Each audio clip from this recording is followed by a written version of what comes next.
Yeah, I just sent Bob Bowser the link and my internet flipped off, so it's probably Spectrum.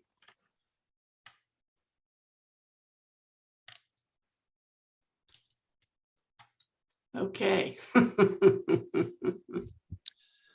Welcome to APCUG's first Wednesday workshop of 2022.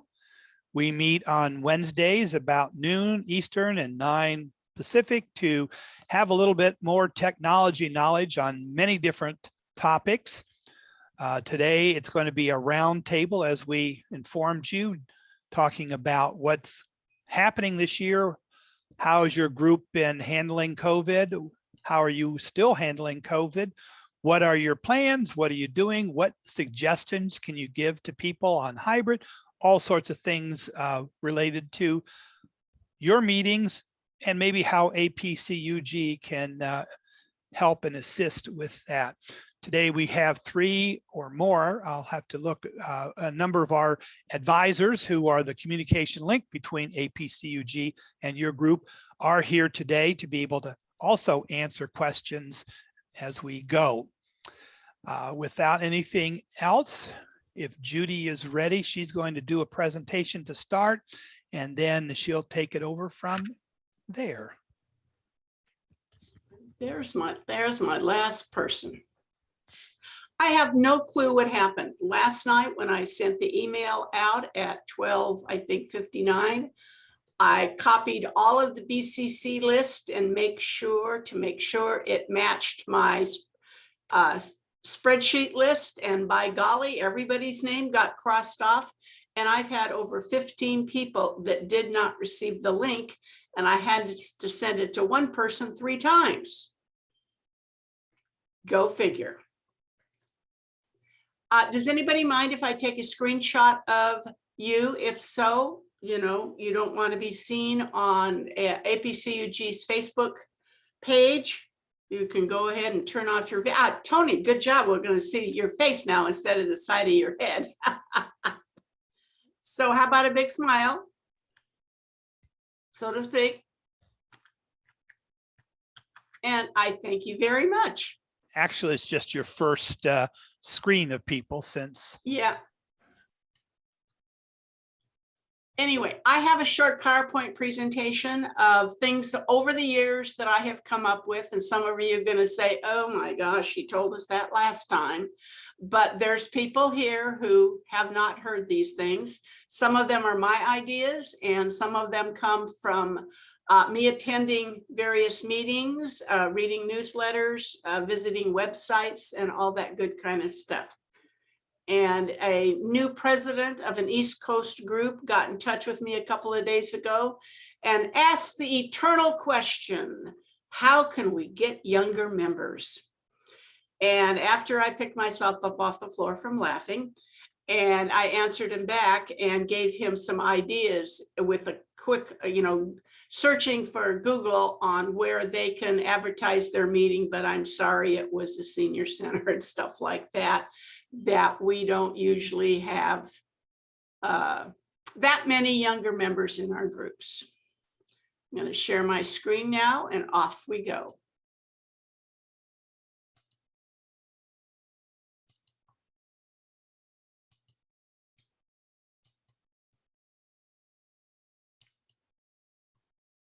What's new in 22? It's going to be a better year this year. So we need to get the word out. I wholeheartedly wish that all of the groups would advertise through Nextdoor. It's free. It's a community area. It's by zip code.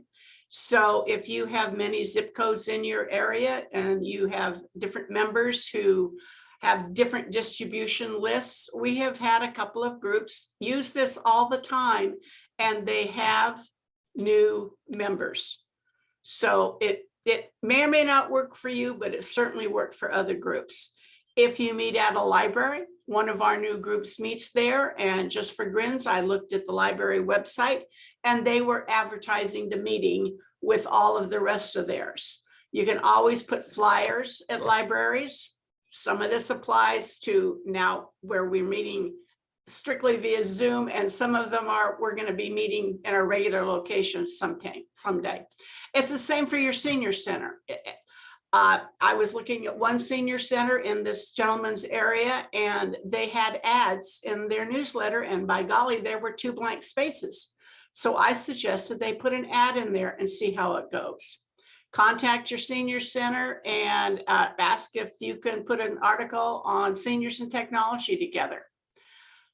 Have your meetings on a community calendar. I found one community calendar in his area, and there were a bunch of meetings there, and they were by date, and it would be a great way to publicize it. And it was all different kinds of meetings.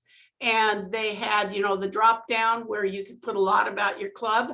And I suggest that you just kind of make them generic about your group, a link to your website, a link to an email where somebody will get back to them. And then you have to keep your website up to date. So when they go to your website, it talks about the latest meeting and where this gentleman lived and the club meetings are held. The city also had a meeting calendar. And it was the same, it was similar design to the other one, but they didn't necessarily have the same meetings. You can try your local newspaper. I know ours is no more interested in this and hasn't been for many years, but they might have a meeting calendar where you could put your information. But our newspaper is not interested in us sending them anything to put in the newspaper. Do they have a senior section? Ours has one occasionally, but can somebody put an article together on a hot topic and send it in? And what you're looking for with your local newspaper is, hey, you know, when we have a tech question that maybe we can't answer, excuse me, maybe the computer club will be able to answer it for us. And look around and see if you have other electronic newsletters in your area. The Simi Valley, which is west of me, and a couple of other places out there have something called Acorn. And I know there's other little newsletters where, again, you can advertise your meetings. In this area, with the gentleman, they didn't have any other than what I gave him. Public TV, cable systems, if you've got over 3,500 or more subscribers, they need to provide cable channels for use by the public.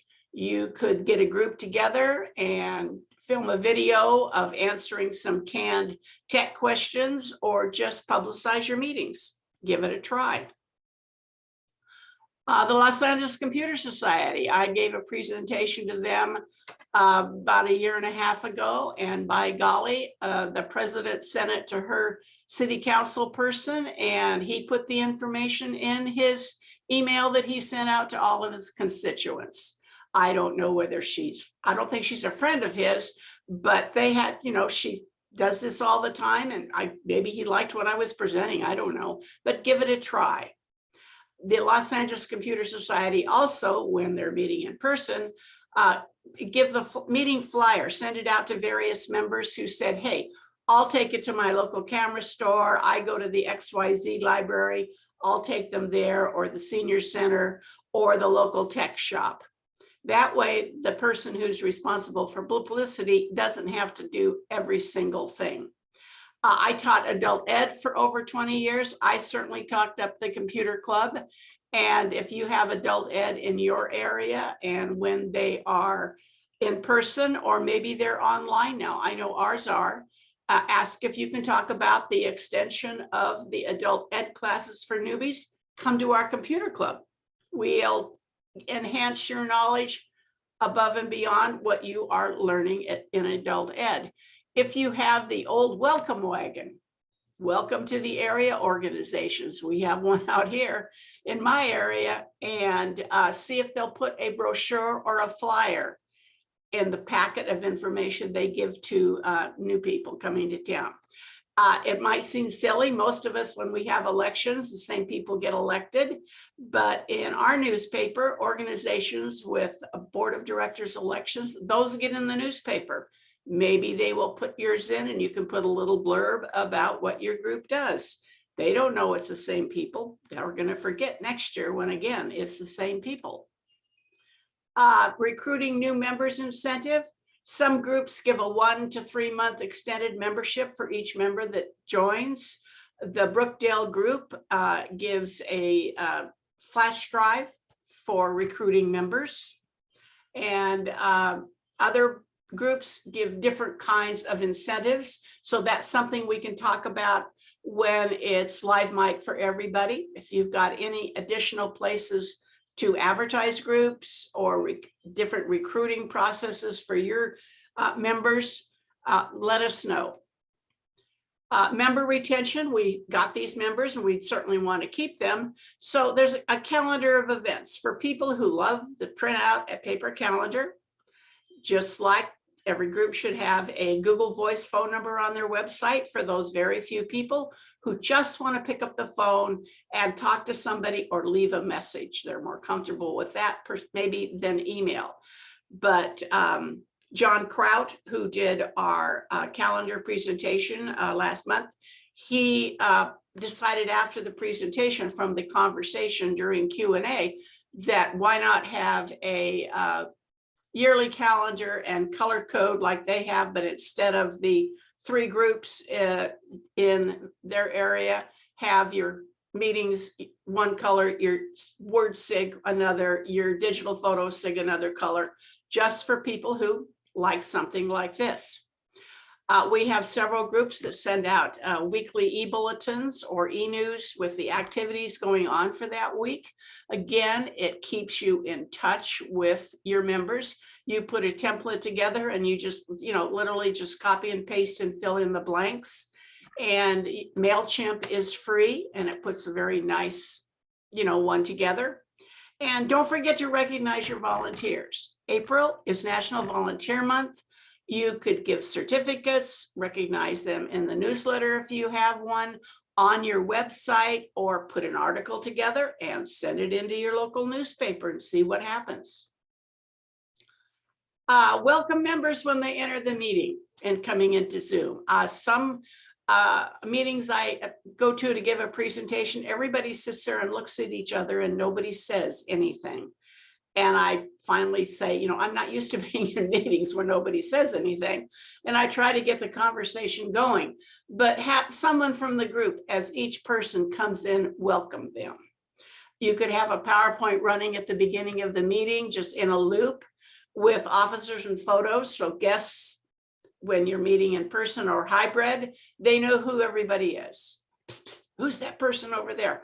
Well, if they'd have an opportunity to see the picture on the screen while everybody's coming into the meeting, then they'd know. Put out your SIGs and your class information and have a designated member, a volunteer, to sit with the guest. Yes, this is what's happening next. Oh, but the restrooms are over there to the right and down the corridor. And the Fredericksburg group at their annual meeting every year, I don't know if they still do it, but they had a recap of what they did at their past meetings in the 12 months. And just a little blurb, title, little blurb about it. And that would be for somebody to think, boy, we really offer a lot, or somebody to say, oh, darn, I missed that meeting. I'm going to have to start going to more meetings.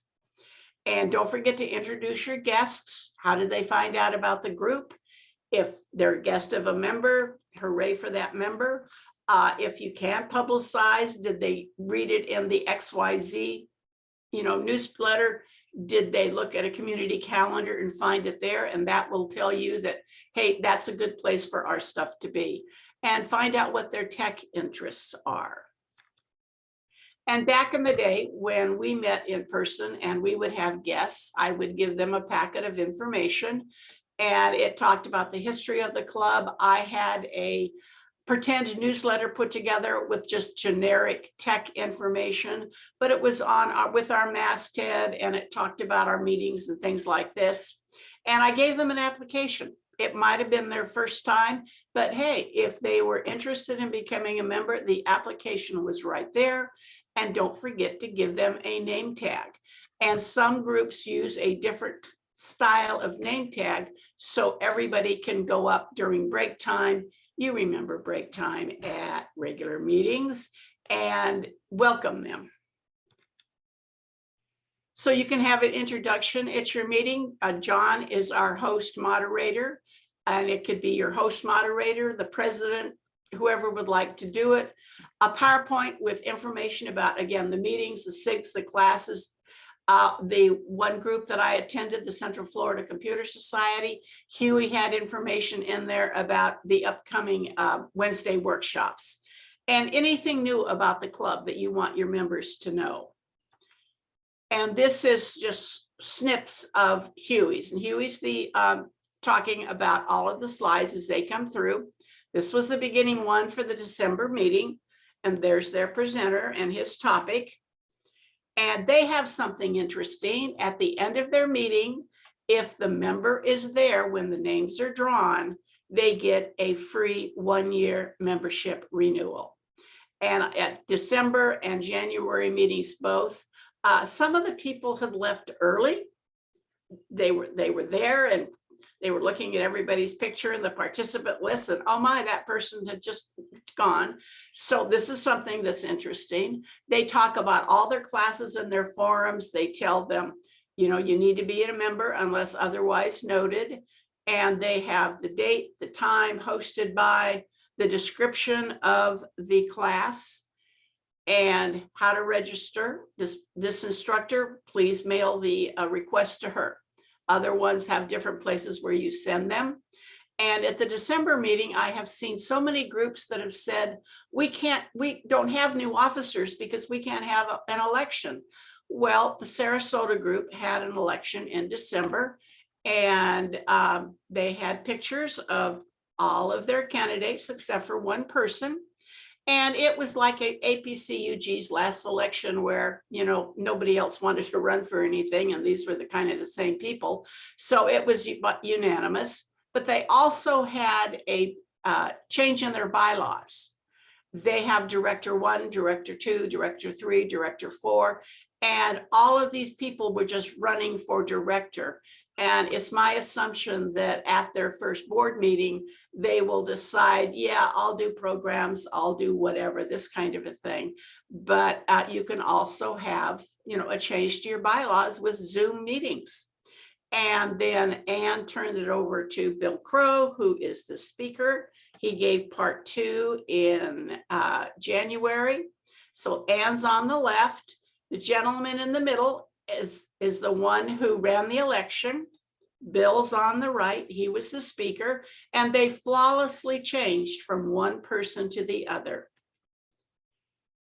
And this is the guy who won the free year's membership in December, and in January, they had a hybrid meeting.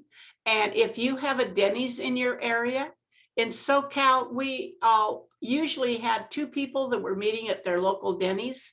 Many of them have meeting rooms where you can close the doors. One in Orange County, you couldn't close the door, but when one gave a presentation, you stood with your back to the open door and, you know, talked to all the people that were, you know, facing that way. So they could hear you with no problem. They just like you to have some food, and it doesn't cost any money. So libraries, Denny's, any place like that with a meeting room, they probably would love to have you. So at these 4 groups here, they have similar but not quite as involved as Huey's. And the Central Kentucky Computer Society, Brookie, their president, she talked about what was new, and they had interaction with theirs. People were asking her questions as she was going through the presentation with, we're having these classes, these forums, things like this. The Seniors Computer Group of Kansas City, that's Bob Bowser's group. I've attended several of their meetings, and they always, all Zoom meetings, they acknowledged every single person coming in to the meeting.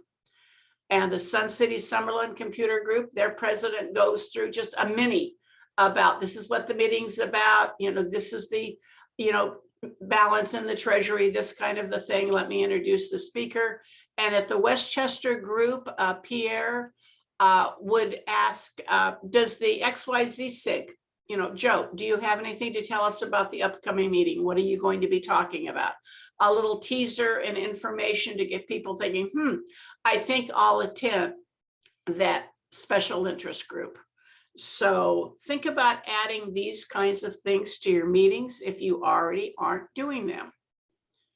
And the Westchester group, it put a survey together, and they have a rethink committee, which is cool. And they're looking at new directions for their club. And this is Pierre's email that came out to us. And my comment is, give an incentive to your members to complete the survey or some kind of random drawing like we do for the membership contest. But this is the survey. It was a Google form, and they are the easiest things to put together. And this is the information they wanted you to check if you were interested in it, or if the old ploy, do you have any expertise in the topic? And guess who's going to be asked to do something if you check that box. And that was all of the major topic and their sub questions. And these were all of the areas that they asked people if they were interested. And in Google, it was internet topics, Chromebooks, Google Docs, or just general. And the same thing under Apple, there were several subtopics, but they really went through everything. I love the cutting edge technology and casual games and entertainment, coding and programming, hardware peripherals. So think about putting a survey out to your members and try to find out what their interests are. We all know that when we say, what kind of presentations would you like? And everybody sits there like their mouth is glued shut.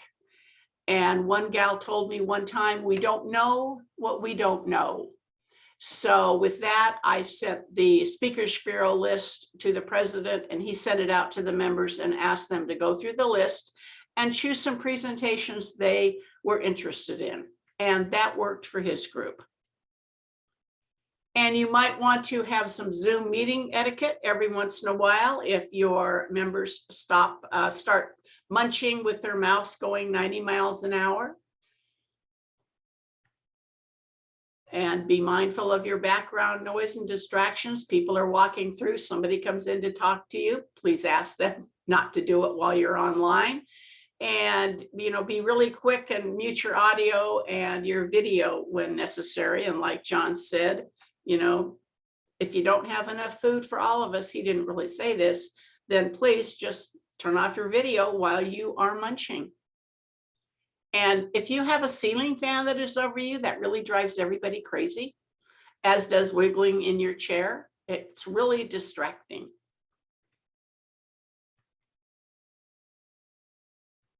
We use the reactions button on the Zoom taskbar and the raise hand. So that makes clear to us that somebody has a question. We have more than one screen on. We don't see somebody on another screen waving their hand frantically. So we use this, and when you raise your hand, you automatically go up to the left-hand corner of the first screen, and we just ask everybody in order as they raise their hand. And I saw this about CES, and I thought, when people start meeting in person or even have hybrid meetings, perhaps, a yellow, green, or red sticker on their badge, if you have them for them, would let the other members know, hey, it's okay to shake Judy's hand, but Stephen says, I'd rather have a fist bump, or Gladys is, I'm just going to say hello, okay? And so they wouldn't have to ask, it would be just there. And one other thing is, if you have a Facebook account, I would like every single person group who's responsible for it or somebody else to check out your Facebook account.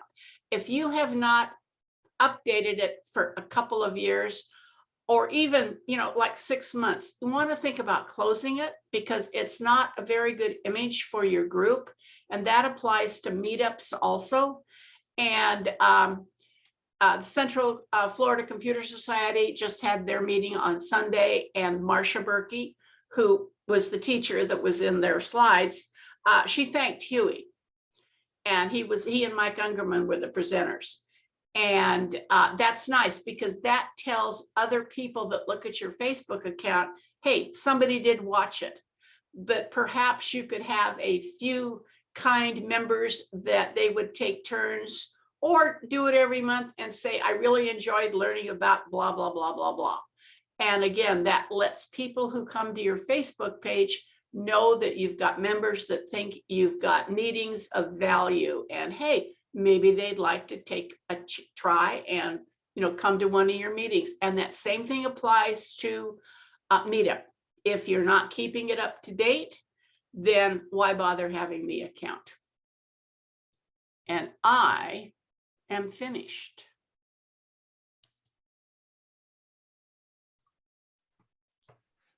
Lots of good information for us, Judy, especially about the publicity, getting the word out that we exist. Mm-hmm.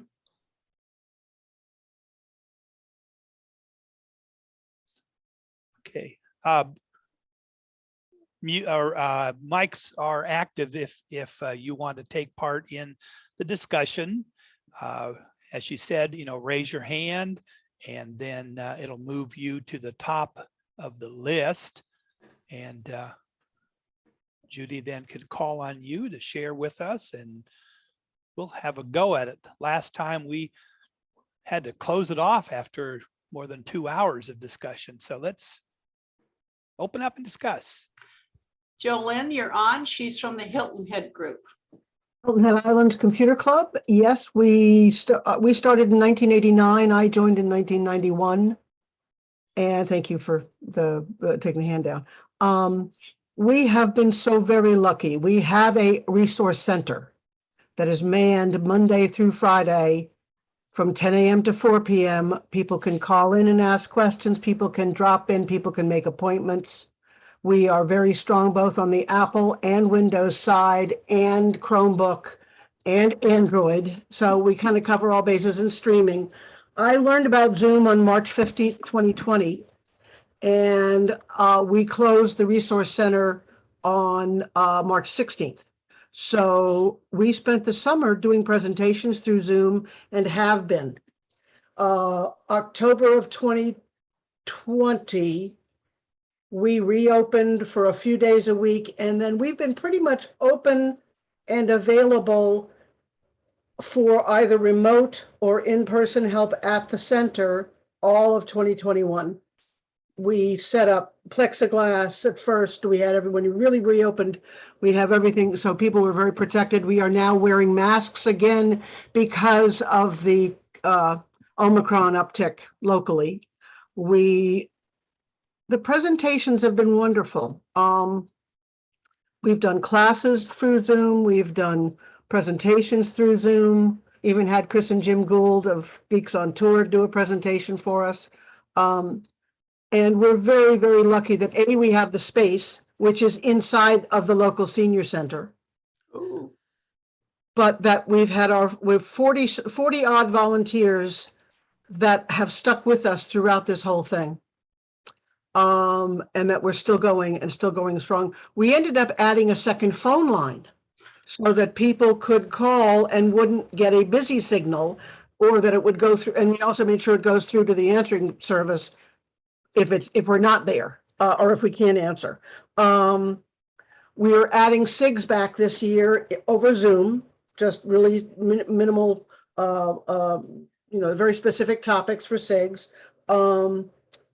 We are also, over this last couple of months, we've created what we call curators, where member volunteers are taking a topic. Like I'm the Google guru now. So I will be creating Google presentations. I will be creating Gmail, whatever, everything Google. And then we've got other people who are specifically on the Apple Watch or specifically on the iPhone or the Android phone. So we're trying to get individuals to really kind of focus and curate a topic. Our annual meeting is every November. We have done elections electronically by email, sending out the the notification, and then asking people to go and vote online. We're very lucky that we have an amazing webmaster, Susie Heisman. We just raised our rates, annual dues for the first time in over 20 years, from 25 individual and 35 family to 30 and 40. So we raised our dues $5 starting this year. And we have got an amazing newsletter that goes out, and all of us kind of throw things at Steve to put it together. And we're getting better and better clicks. We use Wild Apricot as our base club software online. And the analytics that we're able to get from that have been phenomenal, because Steve knows how many people open the email, how many people click on what, and that's worked very, very well. We have been doing a volunteer appreciation party every year, but financially we kind of have to back down. So what we'll do is probably recognize everybody at our annual meeting, but possibly give our 2021 volunteers, well, we give a $50 Amazon card. Whoa. To each. So that's part of the, but we just had our board meeting this morning, so we talked budget. I mean, it's been, the other thing we're doing is we have a wonderful volunteer coordinator, and she had set up the Apple group of volunteers, have been doing lunches for about 1.5 years, 2 years. And now the Windows group has just started, and what we'll probably do is do a group Windows and Apple lunch, but not do the party this year and just focus on our annual meeting. What was there anything else I wanted to? Yeah, but the elections online. No, I think that's pretty much it. We are so lucky in this area. We dropped down to below 850 over 2020 and 2021. We are now back at, we just topped 900 and lost a few in December. And so we're at 892 membership. That is amazing. It truly is. And think of the groups that dropped down to 3 or 4 because nobody wanted to do Zoom. And we have lost groups. Yes. Who, oh my gosh, Zoom is too difficult. The president said, well, Judy said it was really easy, but I don't think so. And they haven't met since March 2020. And if it was Tuesday, it was their club automatically forever and gone because the leader doesn't want to do Zoom. Yeah, I jumped on the Zoom wagon immediately. It was, I learned it through Geeks on Tour and then met Michael Daniels of Tinkering with Tech. And it's been a wonderful 2 years for me online because I've learned all kinds of things. But you're right, the whole thing.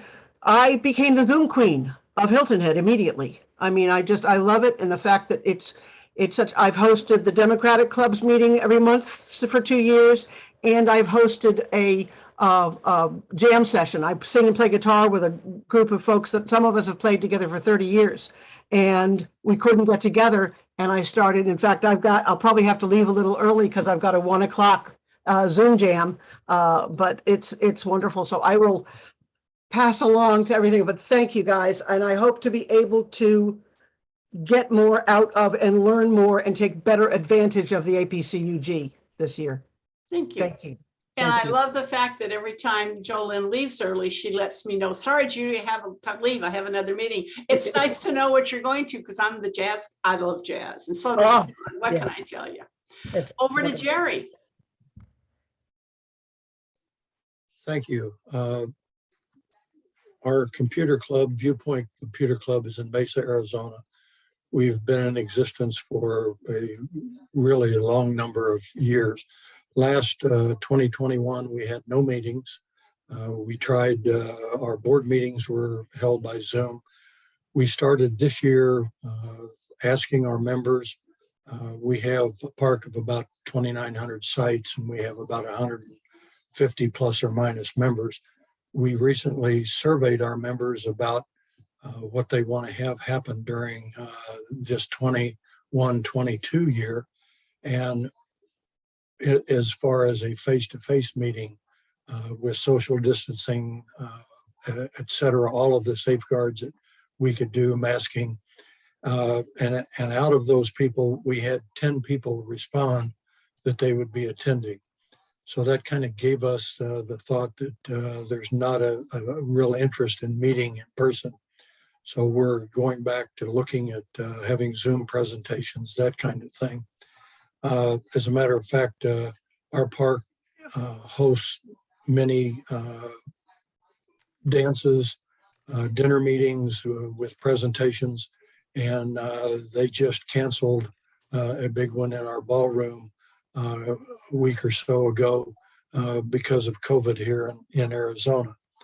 Our park is becoming younger, I think, like most parks are. So we're having trouble getting the younger people to get involved. And so I picked up on some ideas that we're going to try to work. But the only people that can join our club are the residents in our park. So we're limited from a standpoint of very broad outside advertisement, that kind of thing. So we're working on that.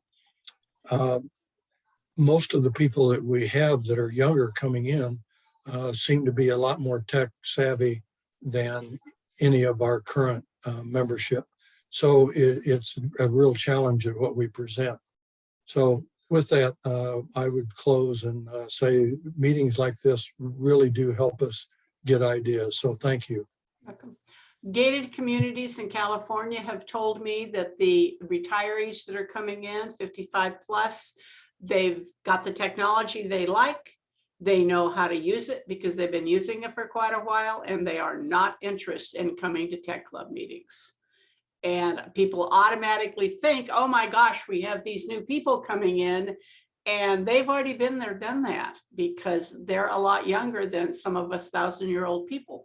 Although I don't live in a gated community, but they've been telling me that. And I've never had anybody in Arizona or Florida with their gated communities say that, but they have been telling me that in California. And Jerry, sometimes there is a next door specifically for a gated community. It doesn't go outside of anybody. And do they have television where they announce, they being whoever owns your community, where they announce meetings and things like that? Yes, we have a TV channel, but it's interesting that there are not many people that look at that channel, but we do advertise on that channel, yes. Okay, good, thank you. Over to you, Gabe. All right, thank you. I came late, so this may have been covered. But before I get to what I want to say, I just want to say hi to Jolene, and I hope she's still in the meeting, because Yes. Hilton Head was just added to my region. And so I didn't know much about the Hilton Head group until now. And boy, as you said, Judy, that's exciting, a group with almost 900 people compared to some of the groups that I visit and some of the groups that I'm in. One has 100 and one has 300 or so. So 900 is impressive. The point that I wanted is look for diversity. As an advisor, I'm the Region 2 advisor. And so I belong to 2 groups, but I know about maybe 12 or 13 or 14. And since I became an advisor, the most interesting thing is the diversity among groups. And there are no 2 groups identical. And every group is more or less convinced that what they're doing is the best way to do it and the right way to do it. And one of the things that APCUG does is cross-pollinate, cross-fertilize all of those different ideas. But specifically, the diversity that I have in mind is what one of my local groups, Washington Apple Pie, does. We have 4 meetings a month. We have a traditional format, large meeting where everybody's invited, and we have formal presentations and all kinds of meeting fol-de-rol, and we do door prizes and that kind of thing. That's on a Saturday morning. And we have 2 clubhouses, first and third Saturday clubhouses. These are unstructured get-togethers where it's basically what I've been describing for years as bogsat, a bunch of guys sitting around a table. Of course, it's not just guys, it's generic guys because we have lots of women, but it's free-floating discussions where you can bring your problems, you can bring ideas, you can bring your latest toys, and you can share them.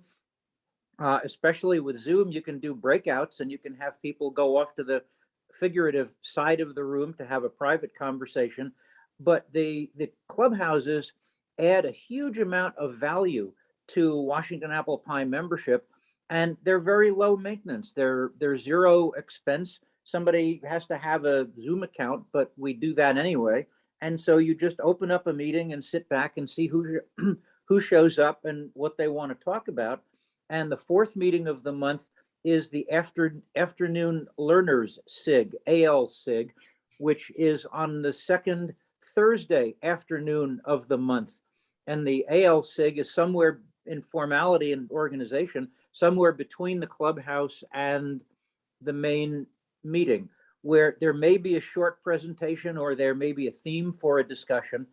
But it's good for people who can't make Saturday mornings when they have grandchild babysitting duties or other kinds of things. And so we tend to get different people at all of the different meetings that the Apple Pie has. The other thing I'll suggest, if you don't have a groups.io discussion list, if you don't have at least one groups.io discussion list, look into that and set it up, because both Washington Apple Pie and Paddax, Potomac Area Technology and Computer Society, both groups have very vibrant, very active groups.io discussions. And those are good for 24/7 meetings. You can post something to a mailing list and often get an answer back in half an hour. And sometimes discussions will go on for a while, and sometimes you ask a question, you get an answer, and you're done. But a mailing list, and especially groups.io, which replaced the Yahoo lists when Yahoo decided it was no longer fun to run mailing lists, groups.io is really great, infinitely flexible, infinitely customizable, both on the running the list side and on the subscriber side. And it's a way to engage people separate from having meetings. It's a way to add yet another channel of value to group membership. And before I close, I'll just say that I've scrolled through all of the Hollywood Squares pictures and was glad to see a whole bunch of Region 2 group leaders that I've either met in person or at least online. So I'm glad to see a good Region 2 participation. And that's it. Thank you, Judy.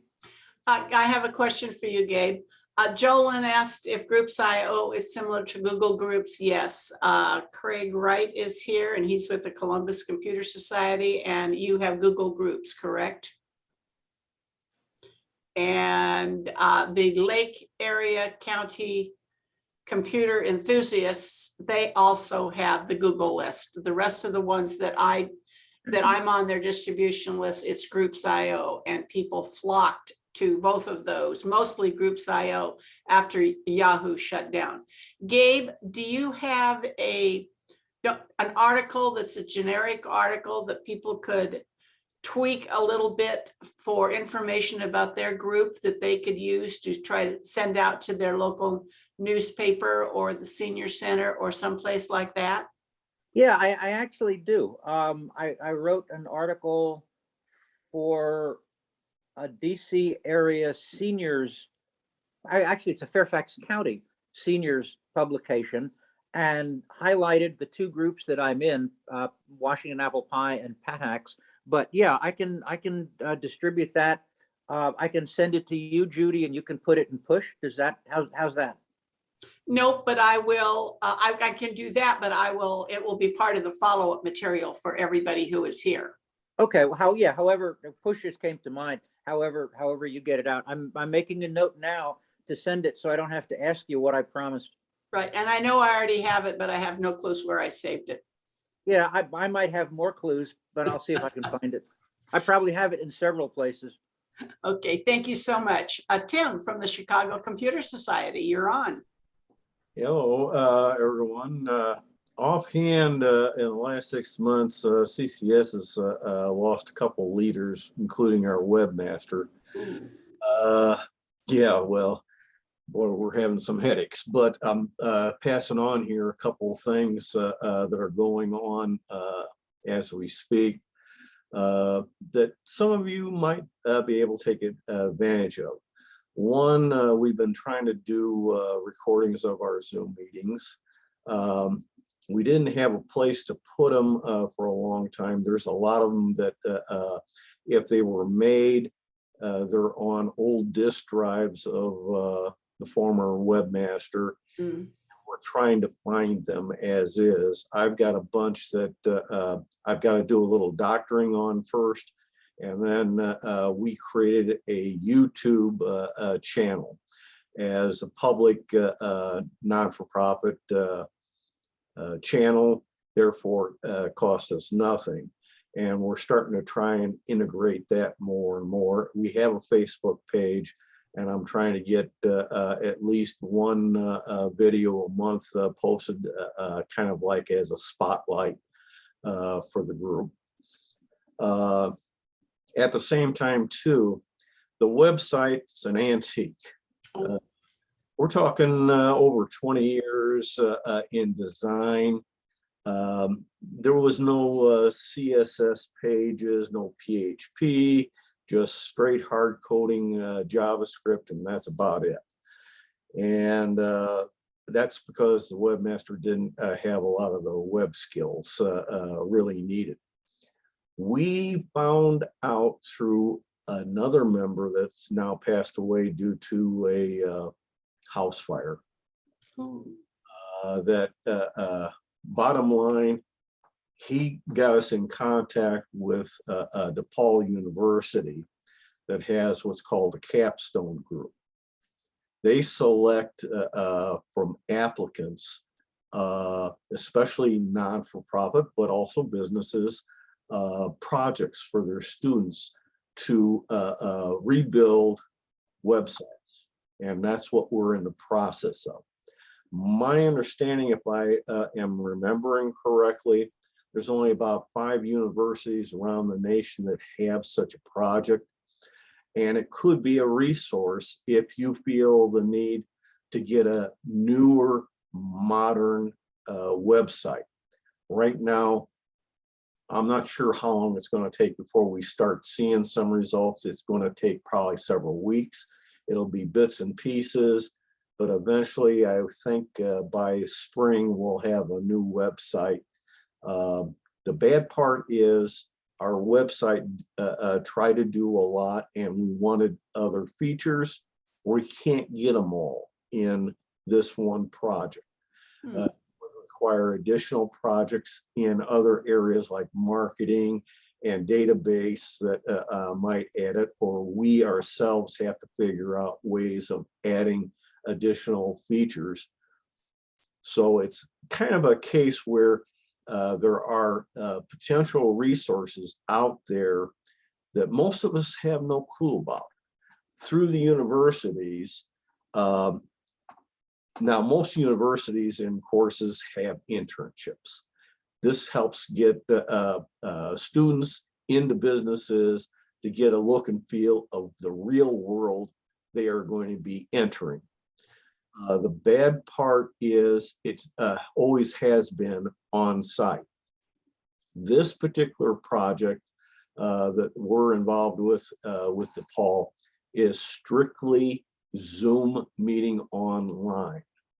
And so the end result is they could take customers from virtually anywhere in the world that have internet connectivity, and they do not come to your site. But one of the things is that these students learn how to interface with businesses, learn about the culture of the business. And this could be a non-for-profit business like most of us groups. Most of us are 501c3s. So we qualify, and they took us on, and they are only doing this semester one other group. Wow. Sometimes they may have 4 to 6 groups. So it's something to fish around for, and perhaps some of you who need some more modern looks and feels, they may be able to help out.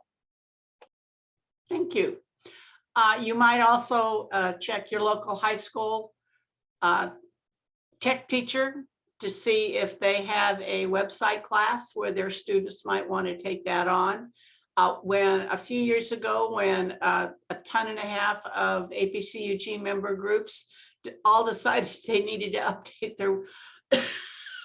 their website, everybody went to WordPress, except we have a couple of Googles and we have a Weebly. And if you know how to copy and paste, you can put a Weebly website together very easily and quickly. I had 3 websites that were with Weebly, and if you have your domain name, nobody knows what you're using, you can have Weebly in your domain name, and it will be free, and it's literally copy and paste. One of my daughters needed to put a website together for the hockey club that she organized at our high school. I sat down, showed her, and in 30 minutes she was up and running. And of course, she's my tech kid. She has enhanced hers way above and beyond anyone that I did. But again, Weebly is really super simple to use, and they look quite nice. And over to George, who's from the Victoria Group in Canada. Hi, can you hear me? Yep. Okay, so we use WordPress. We keep our members list in the users list of WordPress and add some code to monitor membership expiries and things like that. And it works quite well. And we use MailChimp to do our mail outs, and that's not integrated with the WordPress. I wanted to talk a little bit about relationships with the senior center that we meet at. This has financially been beneficial to the club because we are not paying for rent in a clubhouse like we used to. And so but there are some downsides to it, and it depends on the relationship you have with that senior center. Our senior center charges a drop-in fee. And that wasn't a problem when we didn't have anything but in-person meetings. People maybe disliked it. The drop-in fee is around $5, and that's charged to everybody who attends. Now that we have hybrid Zoom meetings, we're finding that a lot of people are saying, well, what the heck, I can come for free into the Zoom side. Why would I go to the in-person and pay the $5? So that's something to watch out for. The other thing I found is that when we first joined the senior center, they had no classes on computers. Now they've seen what we're doing. They're starting up their own classes. They're paying their teachers. We never paid teachers. And they have the control of the front desk. And I'm beginning to feel that they may be, somebody comes to the senior center, they say, I'm interested in computer stuff. And we may not be seeing all of the potential members that we would have seen in that respect. So it's something to work, investigate a little bit when you're thinking about using a senior center. The other thing is, of course, it's a limited age group that they cater to. So although we are used to be a club of all ages, now, and although we were mostly seniors, now we are limited to only seniors. Mm-hmm. And that's cost us a couple of subgroups that decided they didn't want to have that restriction. So just heads up on relationships with things. Our most successful area is the one-on-one help that we do have in person.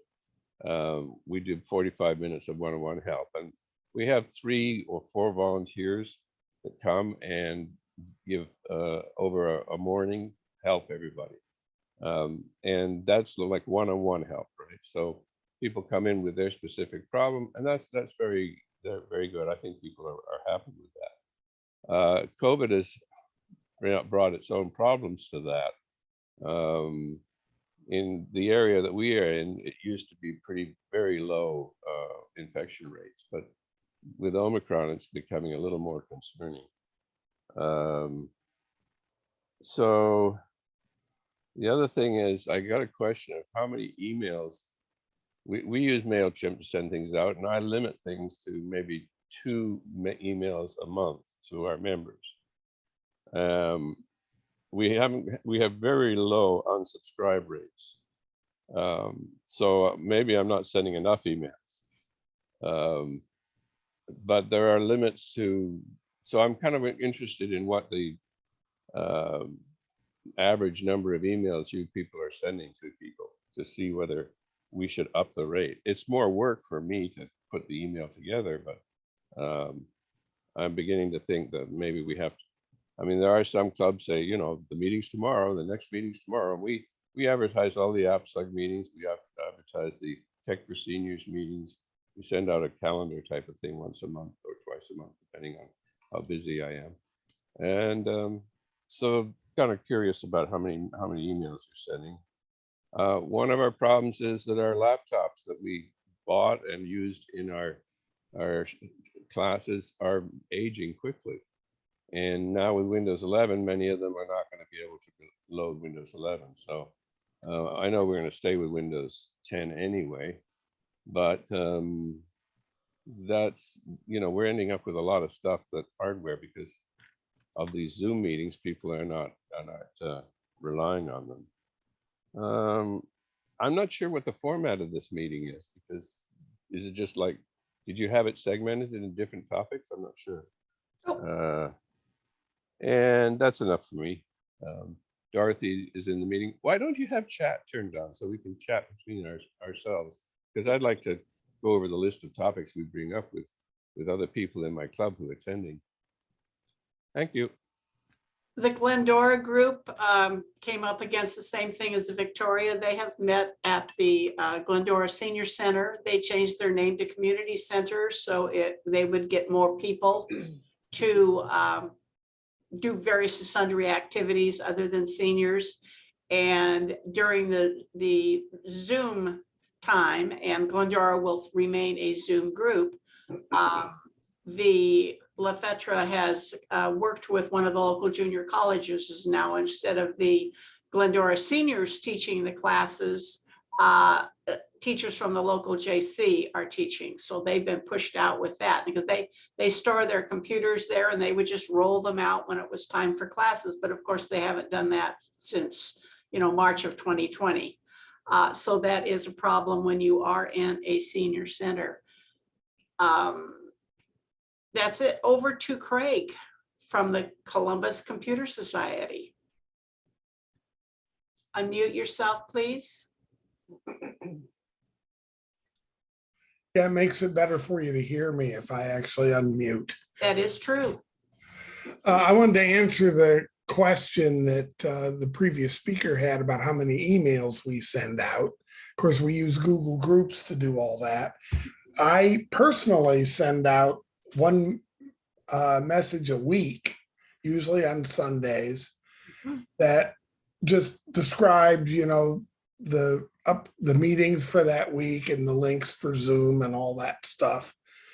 And then one of our other members, Egan, he sends out an email once or twice a month about upcoming APCUG events like these Wednesday seminars and things like that.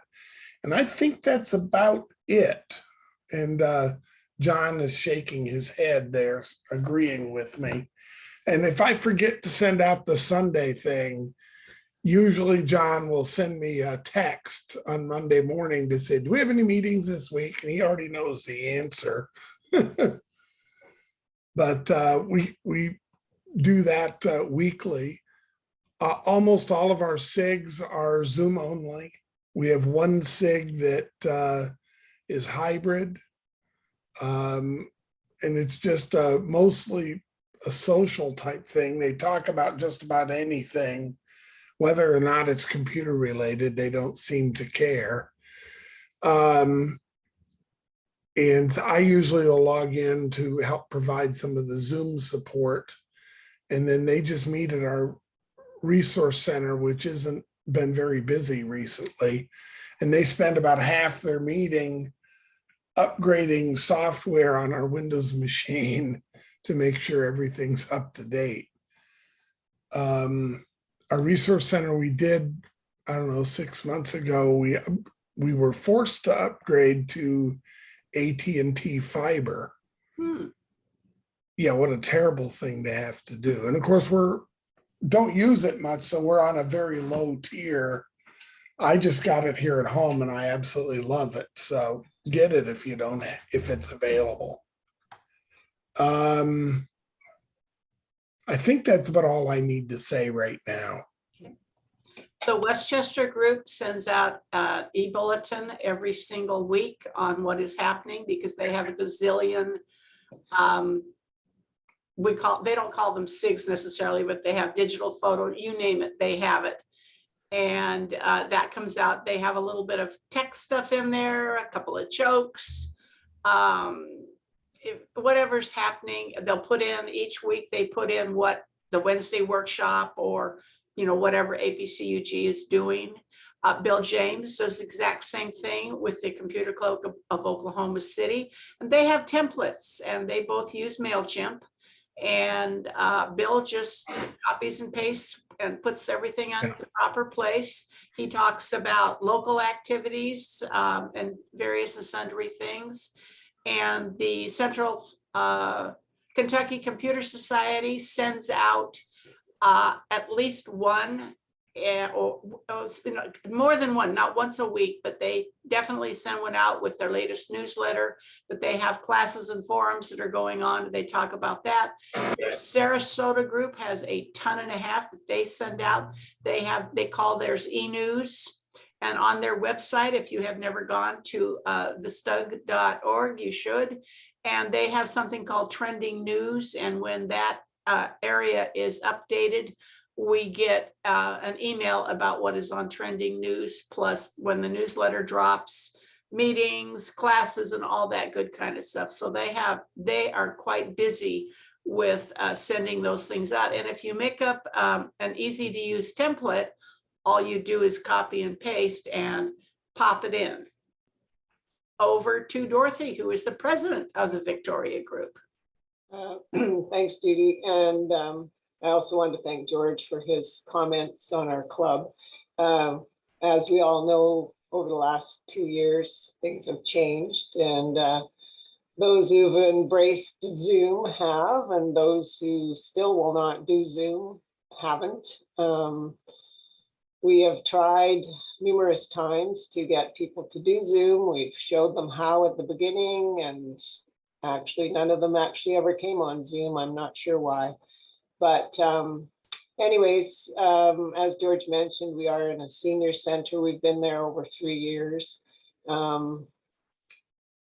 Pre-COVID, we were so busy with people coming on our 2 drop-in days for help.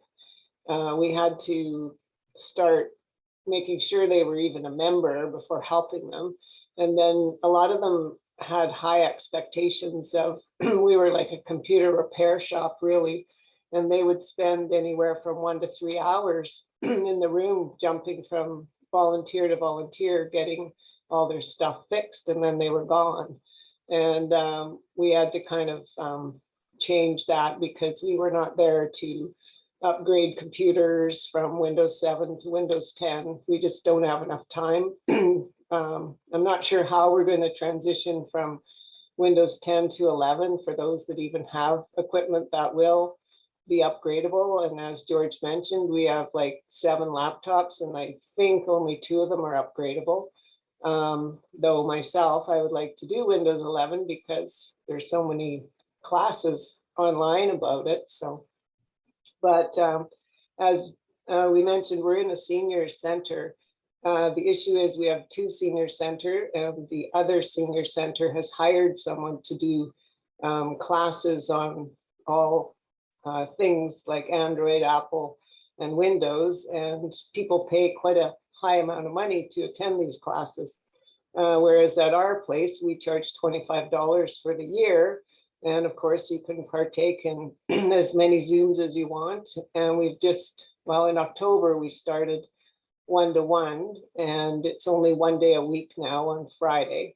And you have to book your time, and you have to say what your issue is. And we're trying to limit it to one person. Like the same person can't come every Friday. It has to be, open it to all the members. We've also just got another volunteer through, we have what we call, there's Victoria Volunteer website that the Silver Threads go through to get another volunteer to help us out. Just because I don't want our volunteers to get stressed. A few of them quit because they felt like it was an unpaid job, and the members were, so demanding of what they wanted that it just got to be, a little too much for some. Our advertising is done through the Silver Threads Seniors Newsletter, which is they print it out for people to pick up that don't have computers. They have it online on their website, and they also email it to anyone that's a Silver Threads member. At one time, they had 800 members, and then there was our complement of 200. So quite a few of the Victoria Computer Club join the Silver Threads because when they drop in, it's only $2 instead of $5. So they also have in the Silver Threads with the local city newspaper. And George and I write a tech tip of the month that gets put in the senior section. And I believe the senior section is 2 or 3 pages in the local newspaper. So we have a tech tip, and at that point we advertise our computer club via the website link. As George mentioned, we do sometimes weekly ones, but usually bi-weekly emails to everybody. But we also put our Zoom links. We tried it out because we were concerned that we would have people Zoom bombing us if we put the Zoom links on our website calendar.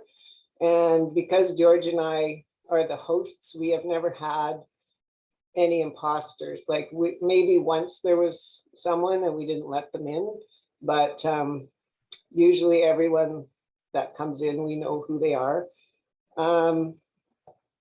So far, I mean, even putting it in the calendar, if people don't read the email, they still don't tend to go to the website to look at the calendar. So I don't know how to change that.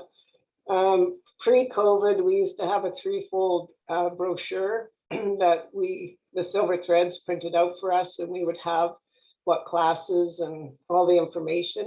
And these were put in the libraries, and the libraries also would refer to the computer club. So we had good exposure there. Right now, we've been doing hybrid. So George has been going to Silver Threads and hooking up our laptop to the big TV. And then I start the Zoom meeting at home, and I let in all the people in the Zoom meeting. There tends to be more on the Zoom, but we're not getting a great attendance in person. Like we're talking 3, maybe 4 people. So I don't really know how worth it is. We're just, people are just reluctant. Right now, it's not good with the Omicron in Victoria. So, I can see why people don't want to do in person. So, including the volunteers. Anyways, that's all I have to say. I'd also like to say hi to Jerry. I belong to the Viewpoint Technology Club, and I do have a place there. I'm only there in April, May, October, and November. So I will be helping out. Thank you. Very good.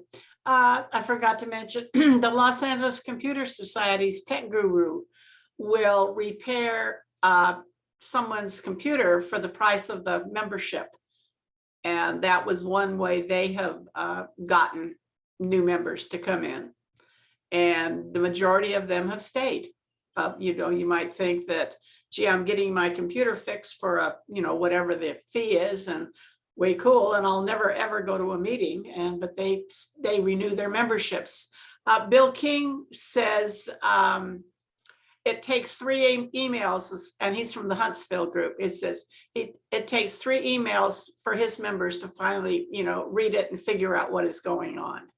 So it looks like Craig might agree with that if that was a nod.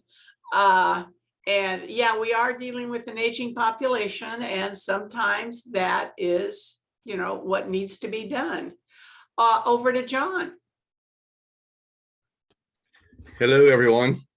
Can you hear me okay? Absolutely. Okay, hi. John Mazer from the Pittsburgh group. Needless to say, the pandemic has really put a damper on the club. At the end of 2019, we had 55 paid members. At the end of 2020, we dropped down to 39. And now at the end of 2021, we are down to 21 paid members.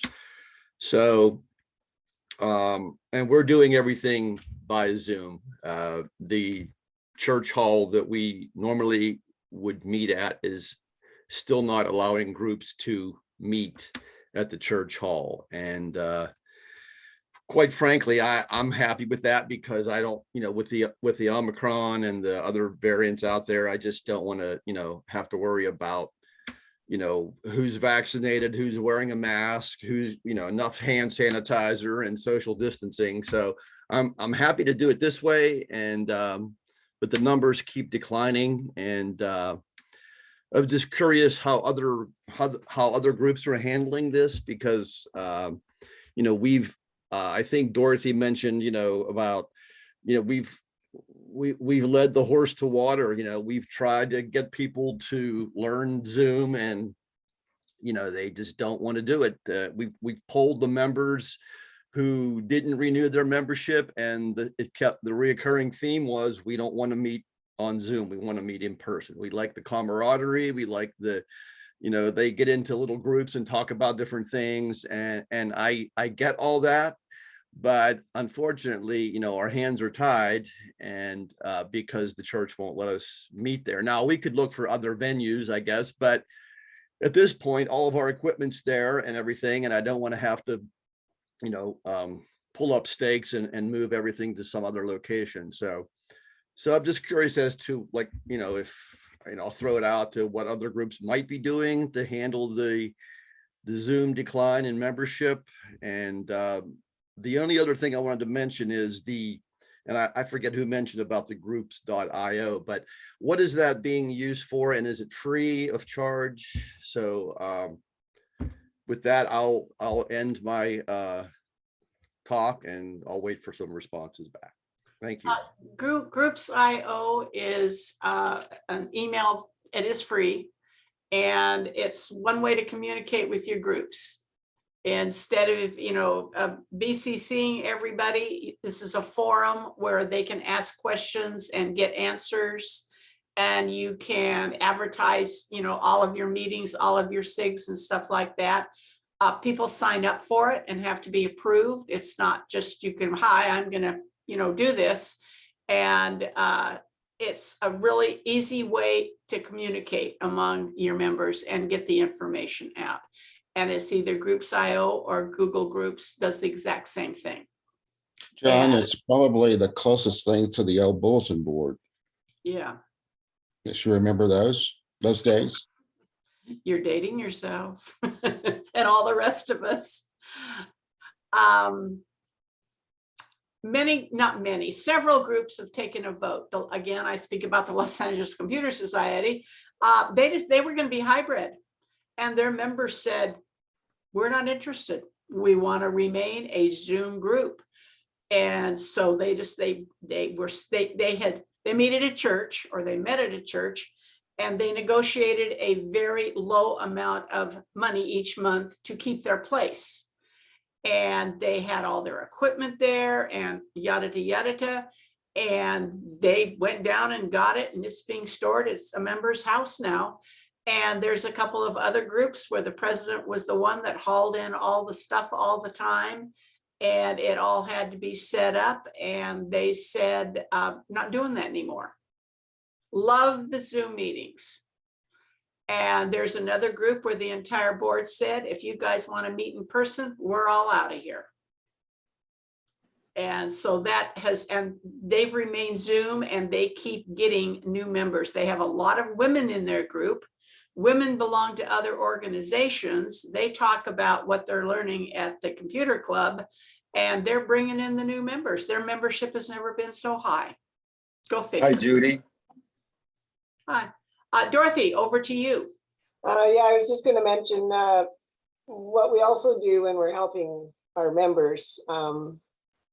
When we can't see them, we do it via email. George gives out his phone number for them to call him, or we do quick assists, which is remote access to their Windows 10 computers. And that's another way that we resolve a lot of people's issues. What we do find though with the Zoom meetings, it's quite dependent on the topic. With Silver Threads for the last 2 years, I've had to keep statistics of how many people attend Zoom meetings. And then now that we're kind of half and half hybrid, they keep track of the ones that are coming in the center because they have to be registered and vaccinated and the mask. And I keep statistics of how many attend Zoom.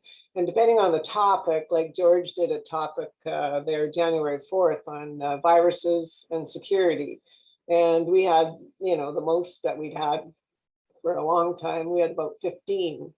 And that topic was of interest. But what quite often when we're doing a topic on Zoom, George or I and another teacher occasionally make their presentation. We do it usually on Google Slides, so we can share the presentation between George and I, and we can just add things together to collaborate our presentation. And then, what was I going to say?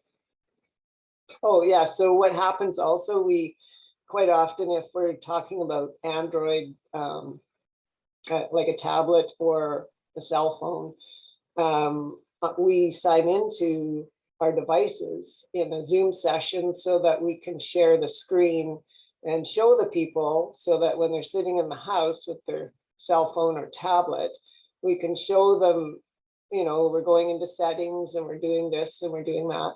And we can show them various apps that we talk about for travel one day when people travel. So we can actually do everything on our phone and share it on the screen. So that's helped quite a few people. Thank you.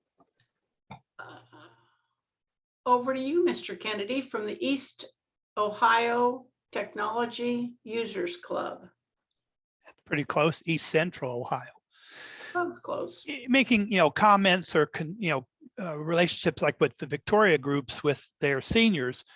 We're connected to a senior center, but we don't meet in the actual center. We used to, we had a little classroom there that could have about stuffed in 10, computers, and we would have classes. And as people came to the little small center building, they would see us, and get interested.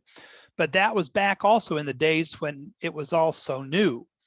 And we found out that over the years, the people who are moving into the senior center activities are people who have the background and don't need it. So our classes would go for a couple of different sections of the same class, 10, 20 people meeting. We're down to less, half a class size. When the senior center moved to a nice big new location, the plans were for having a computer lab so that we would be able to come in there and teach the classes and it would be visible. But at the time that before they built this or renovated it, they also took over a adult daycare center that was being run by a different organization, and they took it under their wings, that had its own building, but not nearby. And they did that for about a year, and then they decided when they met to the new building that they wanted that group to be under their roof, partly to keep track of their employees that were, making sure they were doing what they're doing, I guess. So they redid the blueprints and moved us out. They said, how about we'll let you go and meet in their old building, and then we'll have a place for the adult daycare center. Well, that was nice because we had a building to use that we have 12 computers with room to move around, another section where we have tables to have our meeting.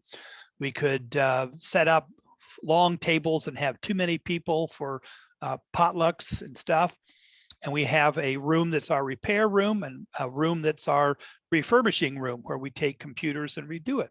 And that's all nice, except for the fact that it turned out in the unwritten kind of agreement, we were paying half of all expenses of that building, half the utilities, half the insurance, half the repairs and all that.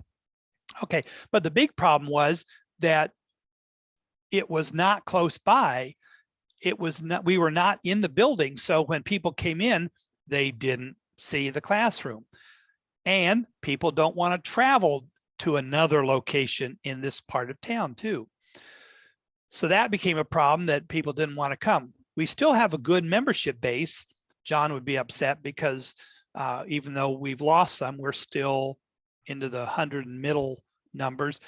But that's because, from what Judy said, we have so many members that are members for repair.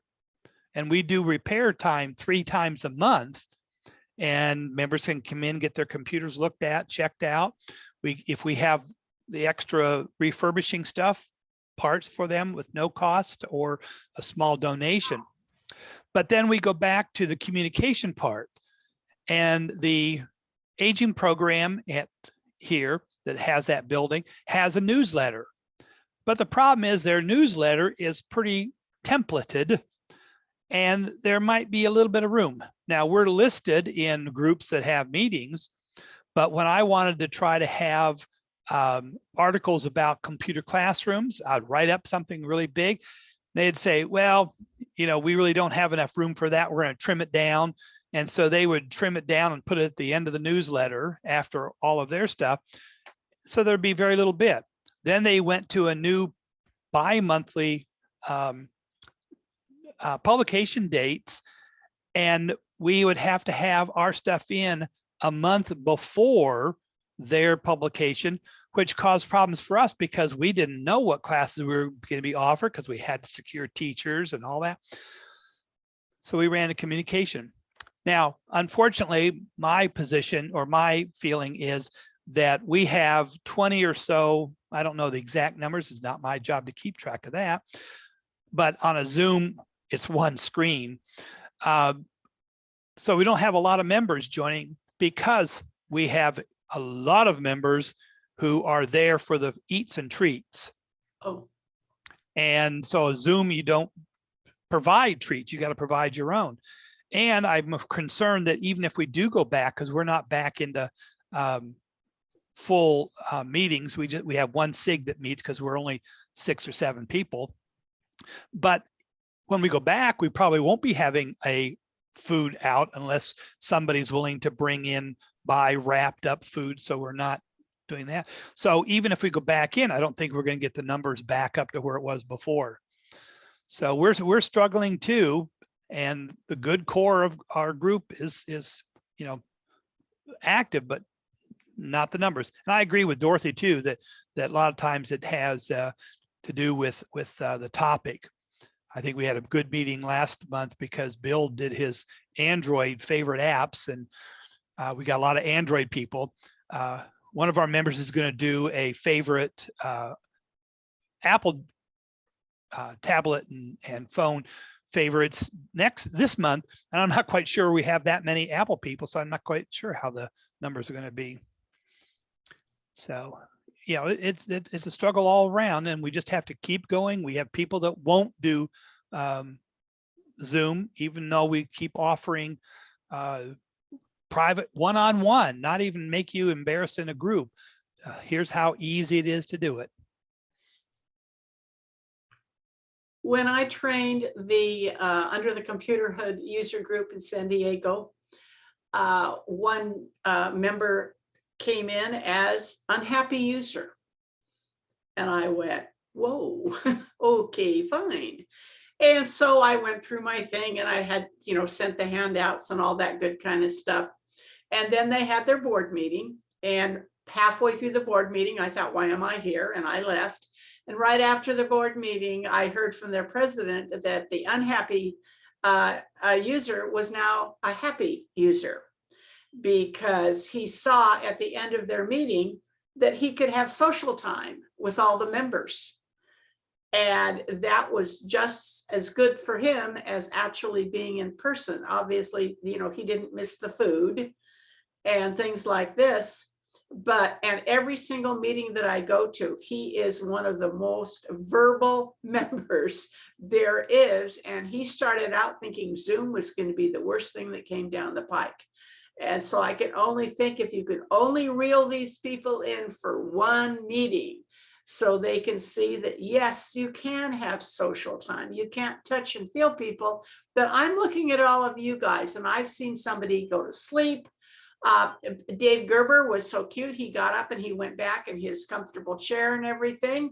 And see, there he is, and he's leaning back, and we get to see the bottom of his socks and everything. I've known Dave for 1,000 years, but I have the opportunity to see you guys that I have corresponded with you or whatever, and I get to see what you actually look like, so to speak. But like I say, if you can reel them in so they can see that, yes, we can be social on Zoom. It's unfortunate that, they won't take the chance. But again, Zoom got a bad rep at the very beginning, and people are still reacting to that. They won't forget it, and they still think it's about. And what's interesting is the waiting room and everything else, it was already there. We didn't use it. APCUG had been using Zoom for years. In fact, 3 of us had the opportunity to work with the Zoom people when they came over from Cisco and started the company. And we never used it. It was for businesses.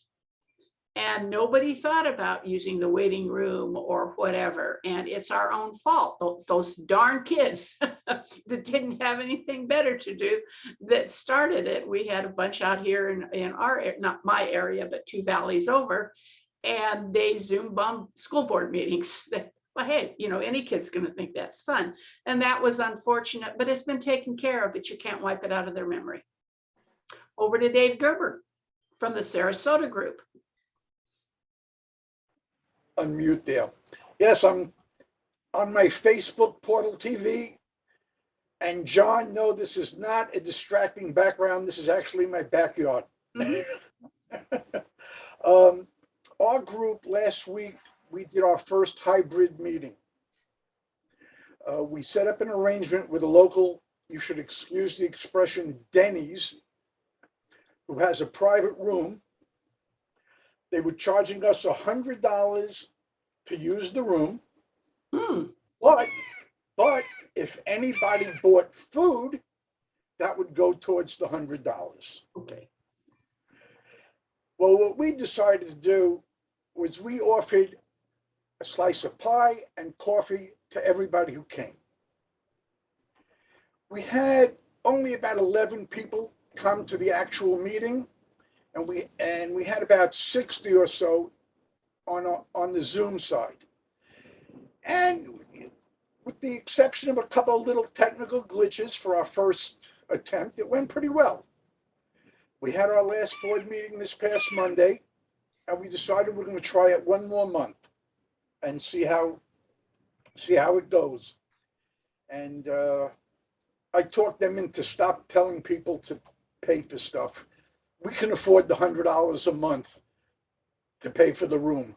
We're not paying what we used to pay at the middle school, so the $100 is like petty cash. We're kind of fortunate. We have 3 new board members this year. One of the things that we've done is we have somebody on the board every year from a local high school. Mm-hmm. And we call him our star member.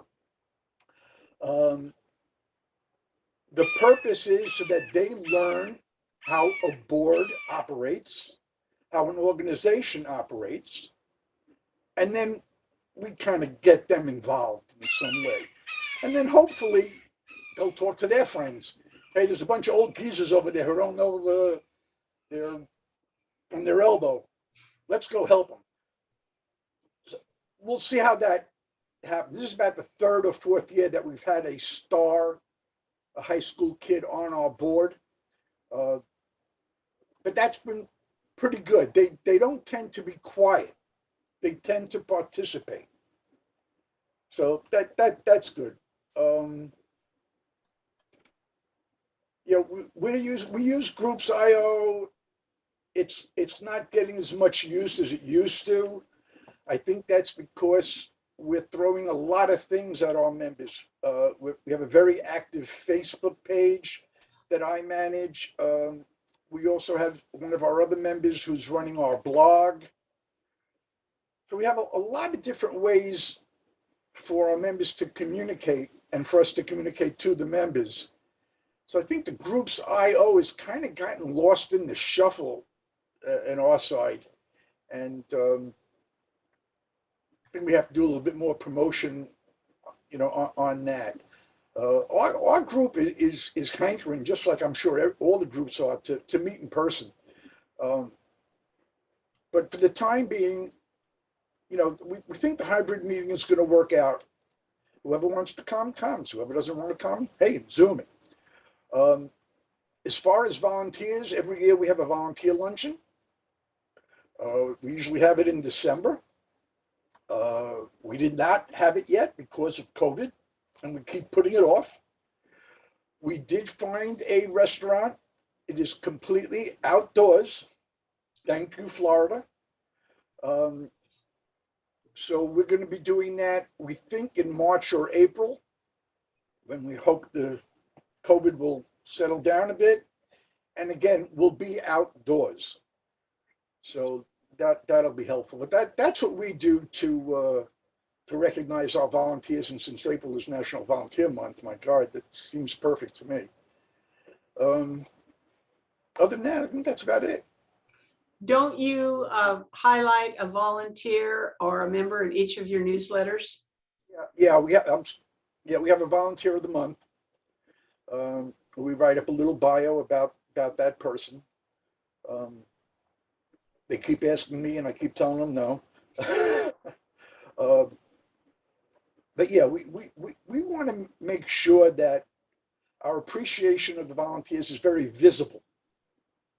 That the general members know that if you volunteer, you're going to be appreciated. You're going to be recognized and appreciated. I think that's critically important. So yeah, we do that in our newsletter every month.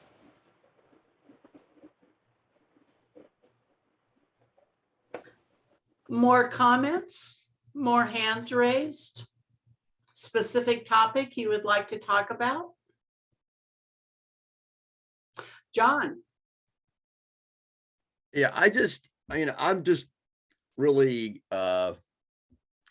baffled by the people's, lack of not liking Zoom. I just don't get it. I mean, what's not to like about it? Yeah. I mean, you log into your computer and you have a meeting. It just blows my mind that the members don't want to meet via Zoom, but anyway, and our group has maintained, we used to give away a raffle gift each month, and we've cut that down a little bit because we've lost members, so the money wasn't coming in, so we had to do it like every other month. But I'll just give you an example for our December meeting. This is when we usually hold our big raffle. We had more gifts than we had members. Oh my. So we had one gift left over because we didn't even have enough members to give all the gifts away to. So how sad is that, And we were giving away a laptop as the main gift. Oh, wow. So I just don't know what to do to pull people in. It's just, and if I had to recognize a volunteer of the month, I would be the volunteer of the month every month. So that's how bad it is. Yeah. And I'm sure a lot of you that are on this meeting know that too. You know, you've been in that situation. If it's not done by, you know, a few of the members in the club, it doesn't get done. So anyway, after 30 years, I'm kind of tired of it. So, but anyway, we'll try to keep going. I'm not sure if we can.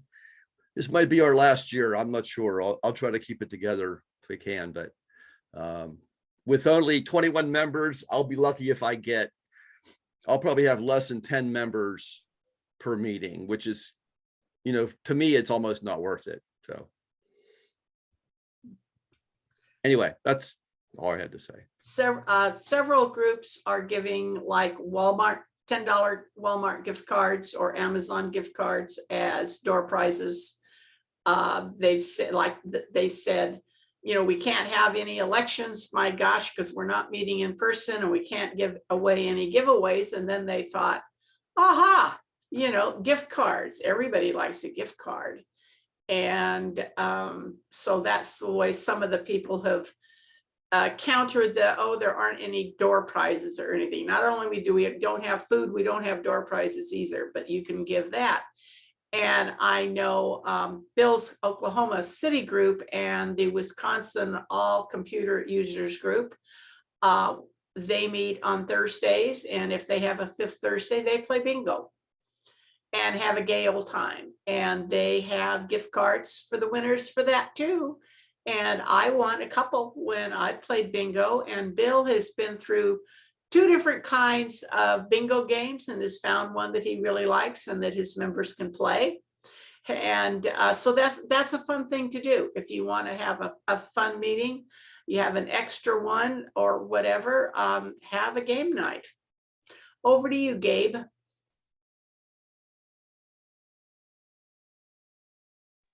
I collected some other things that I wanted to say regarding Zoom. One of the things that Paddax did was set up a Zoom resource page where there are bite-sized nuggets. So if you have a specific question about a specific platform, if you're on Android and you want to set up an account, if you're on Android and you want to know how to mute and unmute, if you're on an Apple device, an iPhone or an iPad, and you want to do something, there may be a 1-paragraph answer to your question. So you're not having to slog through an encyclopedia hoping you'll find what you're looking for. So that link is public. So I'm going to add that to what I'm going to send to Judy, because it's a great way to show people, look, you don't have to do it all at once. Here's just enough to get you started. I'm very sympathetic to the fact that some people just won't Zoom. My wife just took over as president of a local chapter of a national organization. And some people just won't Zoom, no matter what you tell them, no matter what you offer them, one-on-one coaching or documentation, they just don't want to hear about it. And I think some of those people, you're just never going to get online.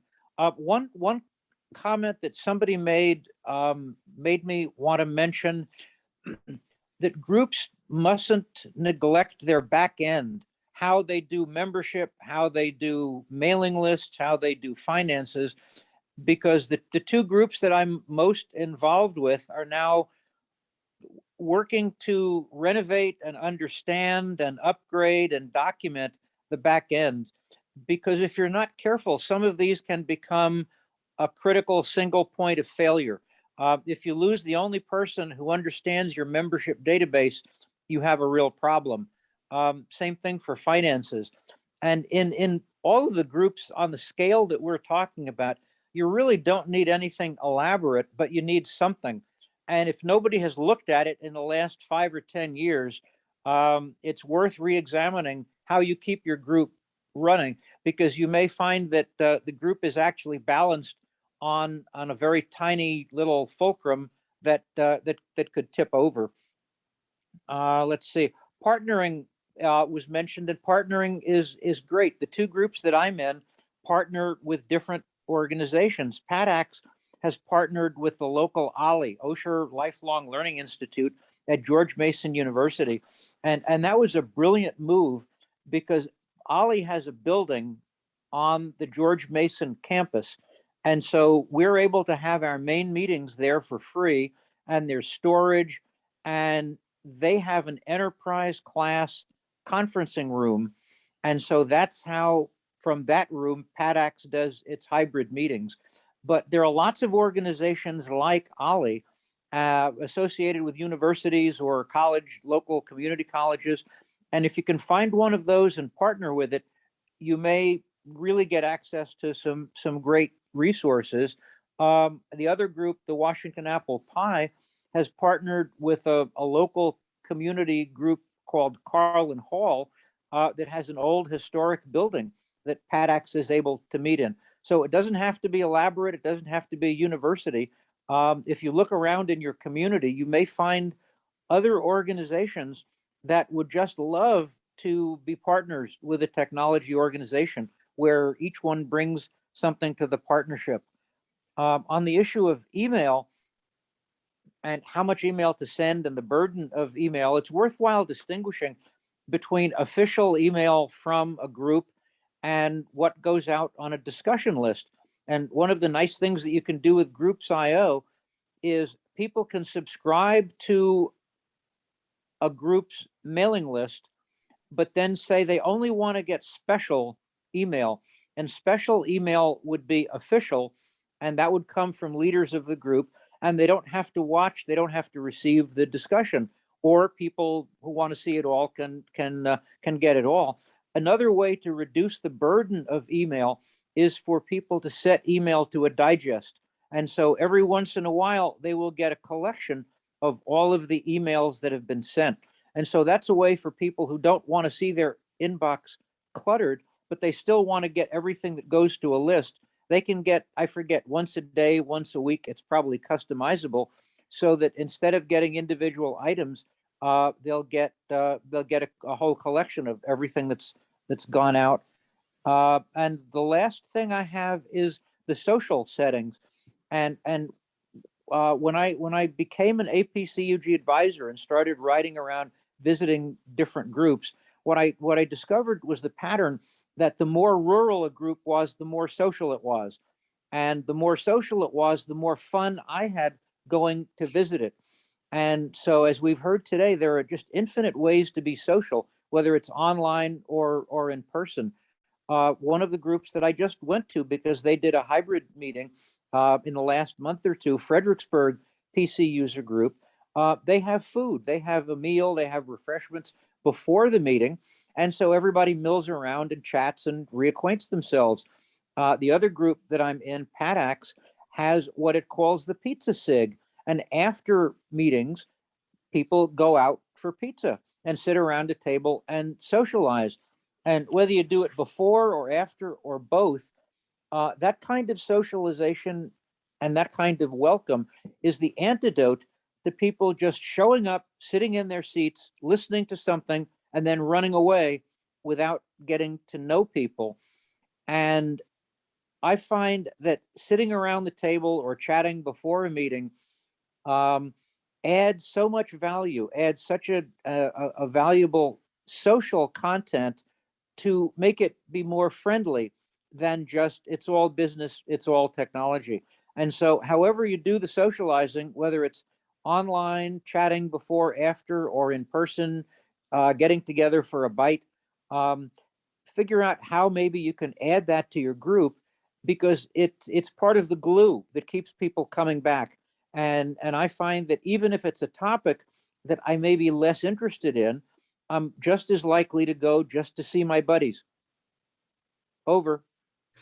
And Bob G. Casticha, when we were first starting to use Zoom, his comment was, the meetings, Zoom doors open at 6:30 for social time.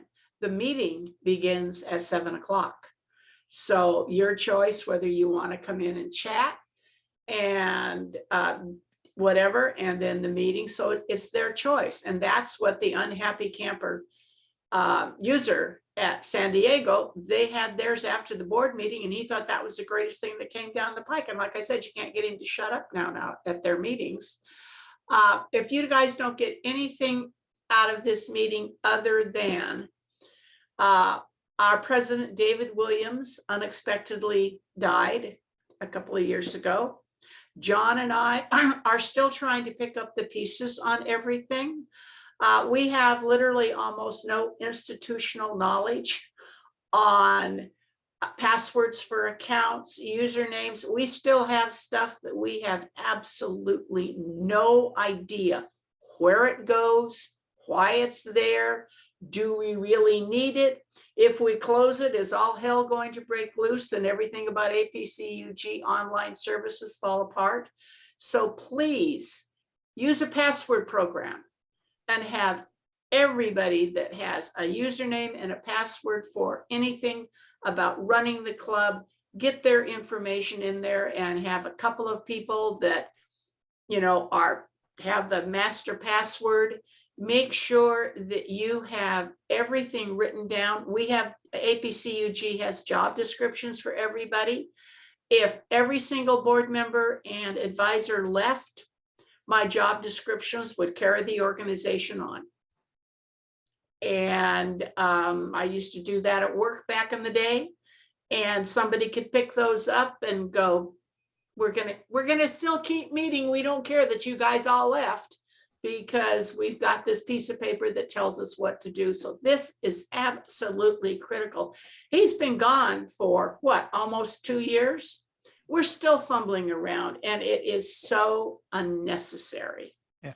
We also have the problem that if we want to be able to delete something or change something, you have to get an okay from this email address, and we can't get into that email address, and they won't.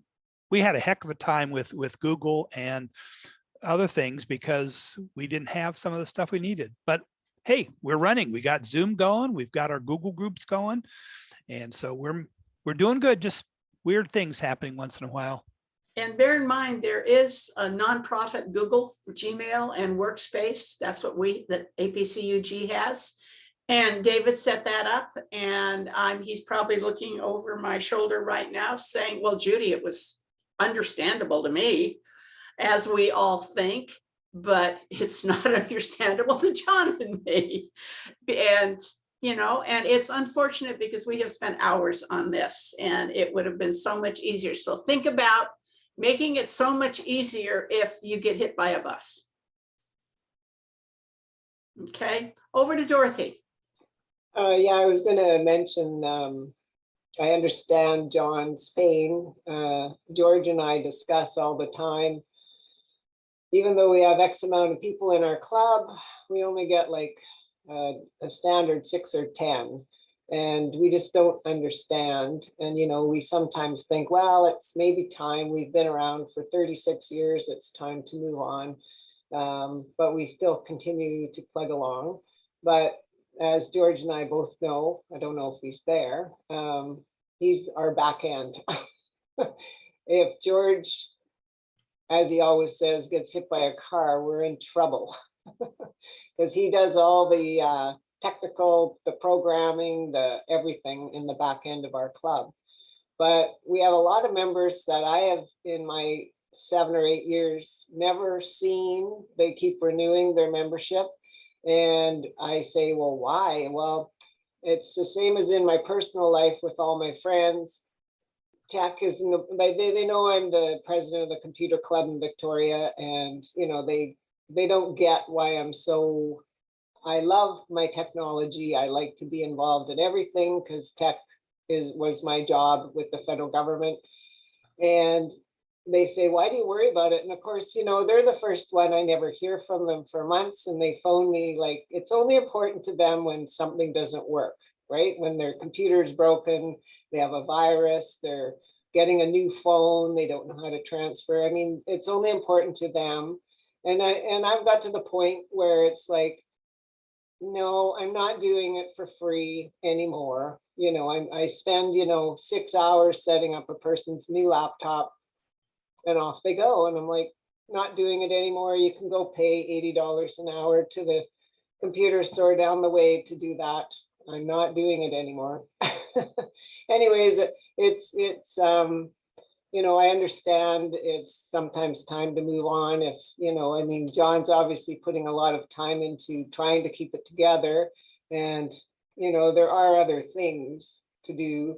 I mean, they can still participate in like all the online stuff that we do. I mean, there's no end of it really.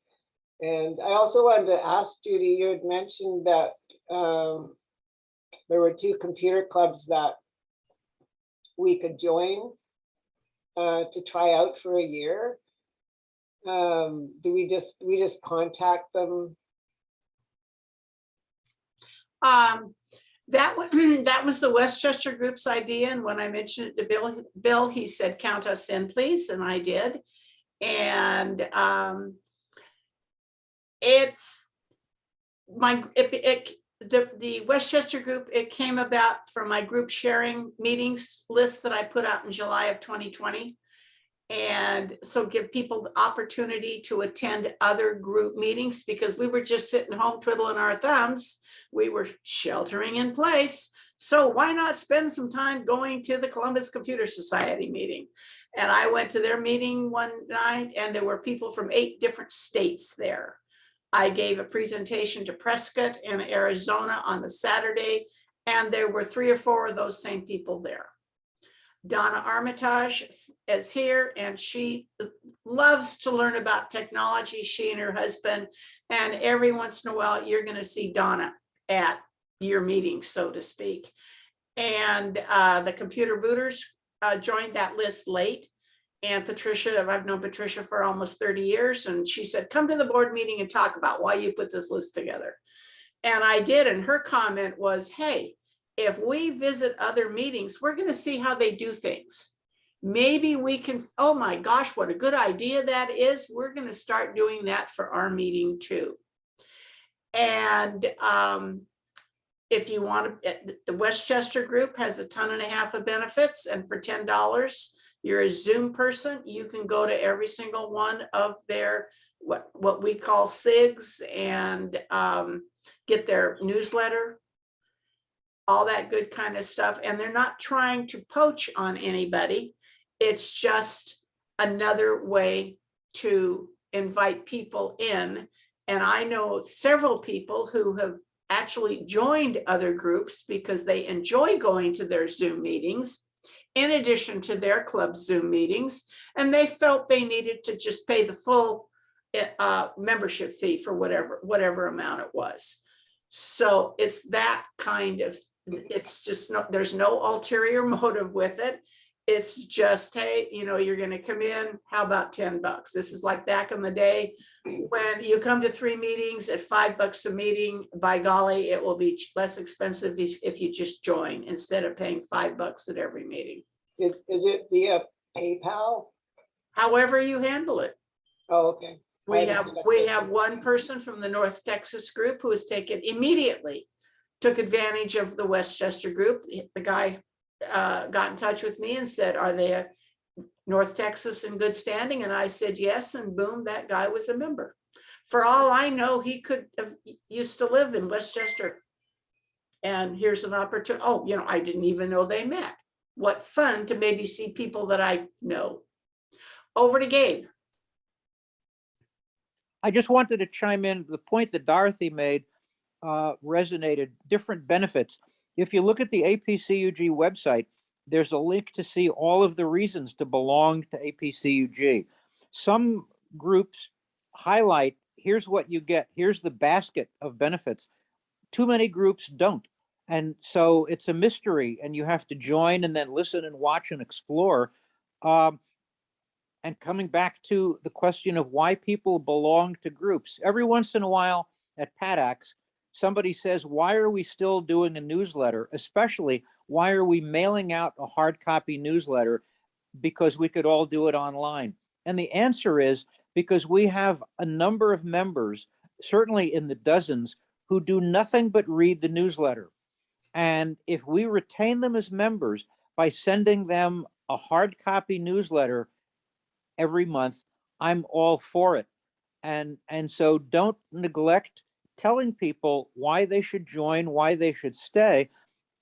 Make sure that you highlight everything the group does, and always look for new things to do, because you never know what one item will be the hot item for a bunch of new people to join.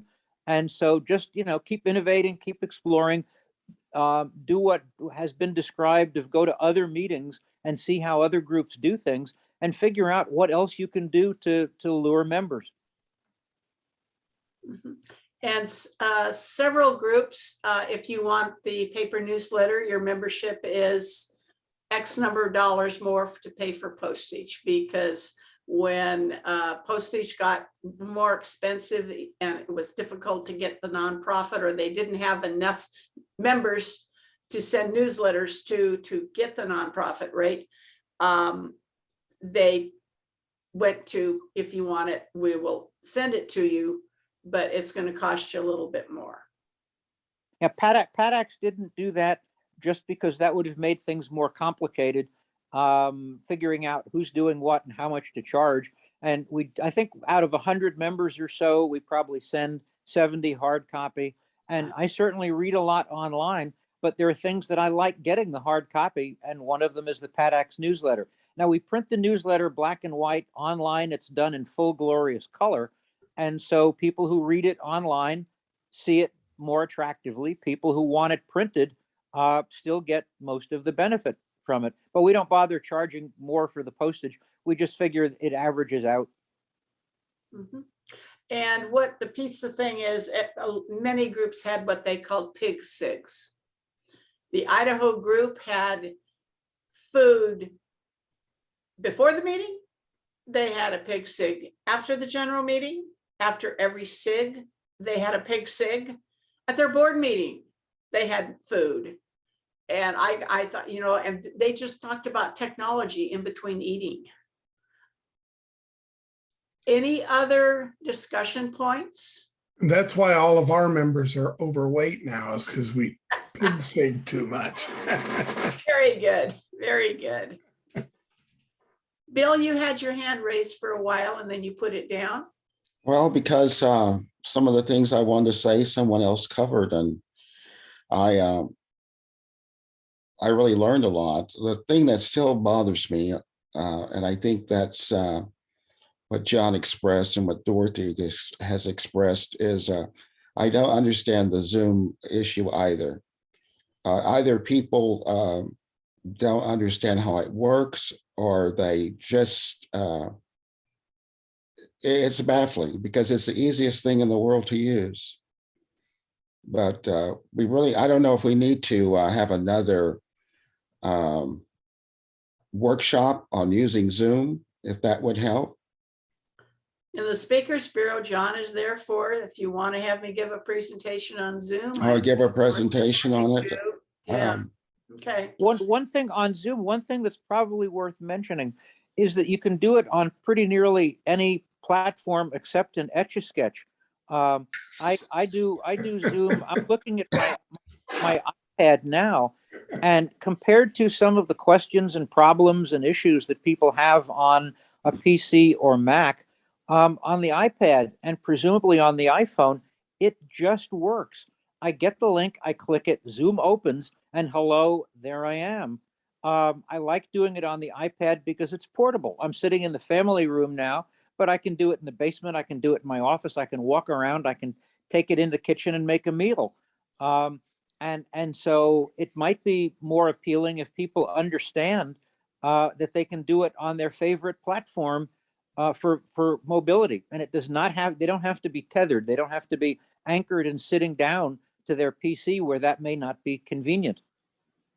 Very true. I've done it on a Chromebook. I've used it on a PC. I've used it on my phone, and it works perfectly.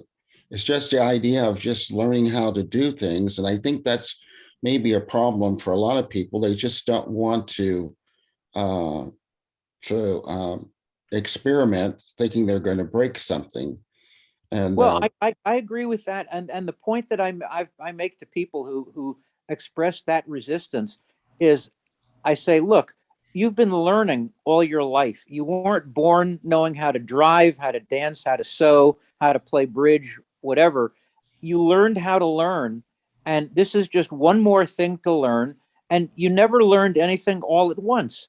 If you learned to dance, you did it very slowly. If you learned to drive, you did that very slowly, little bit by bit.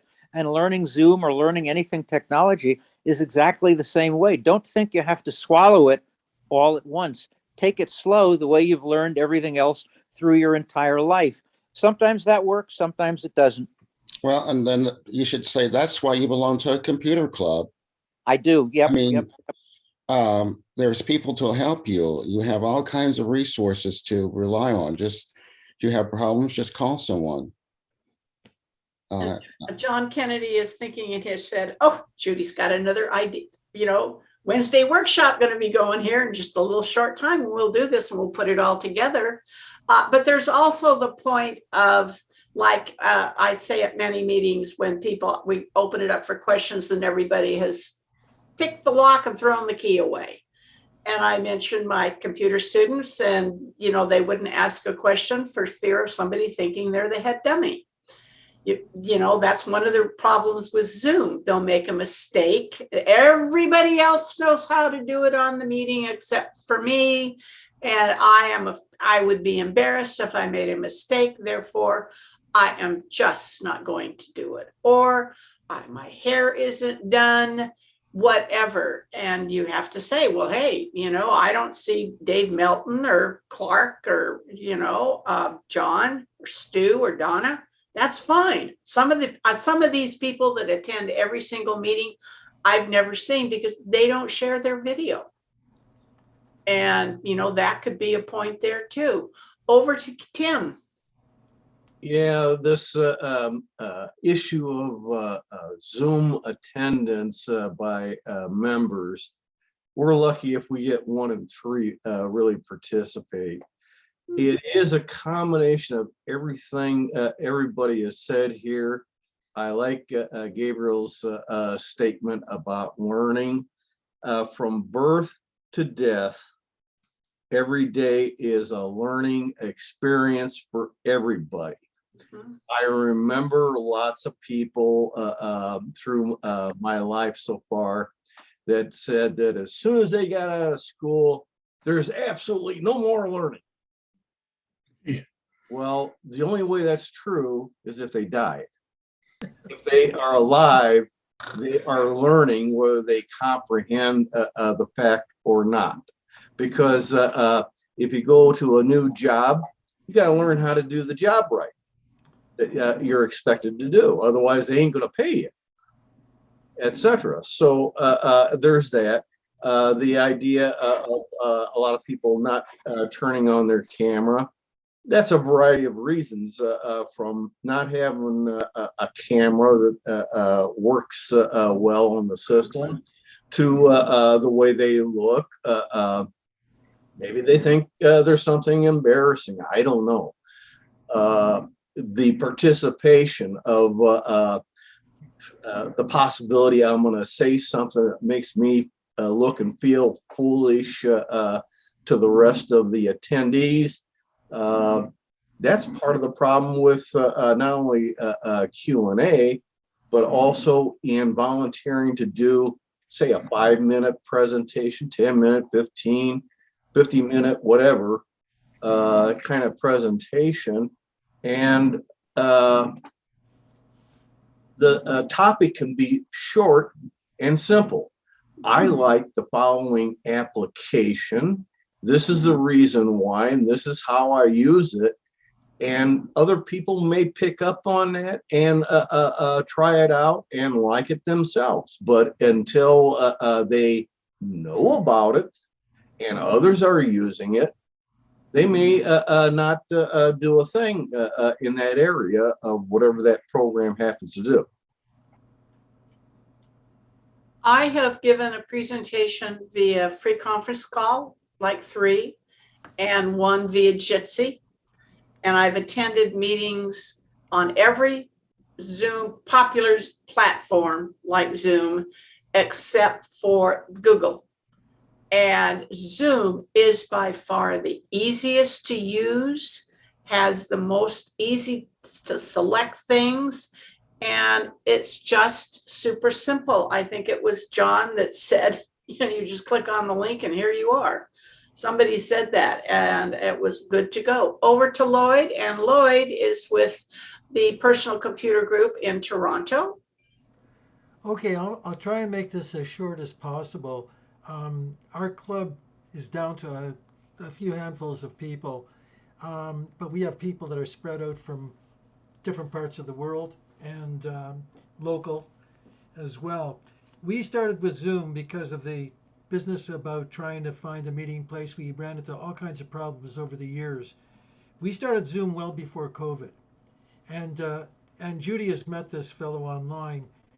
Cal and I were experimenting. We tried Skype, we tried Zoom, and Zoom seemed to have all of the features that we wanted. And one of the things that we're doing is there's a wealth of information on the web to start off with, in particular on YouTube.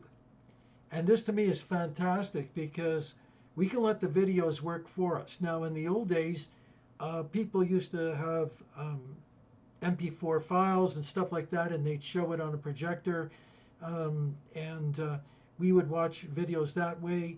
And it's a nice way that you can have a wealth of information.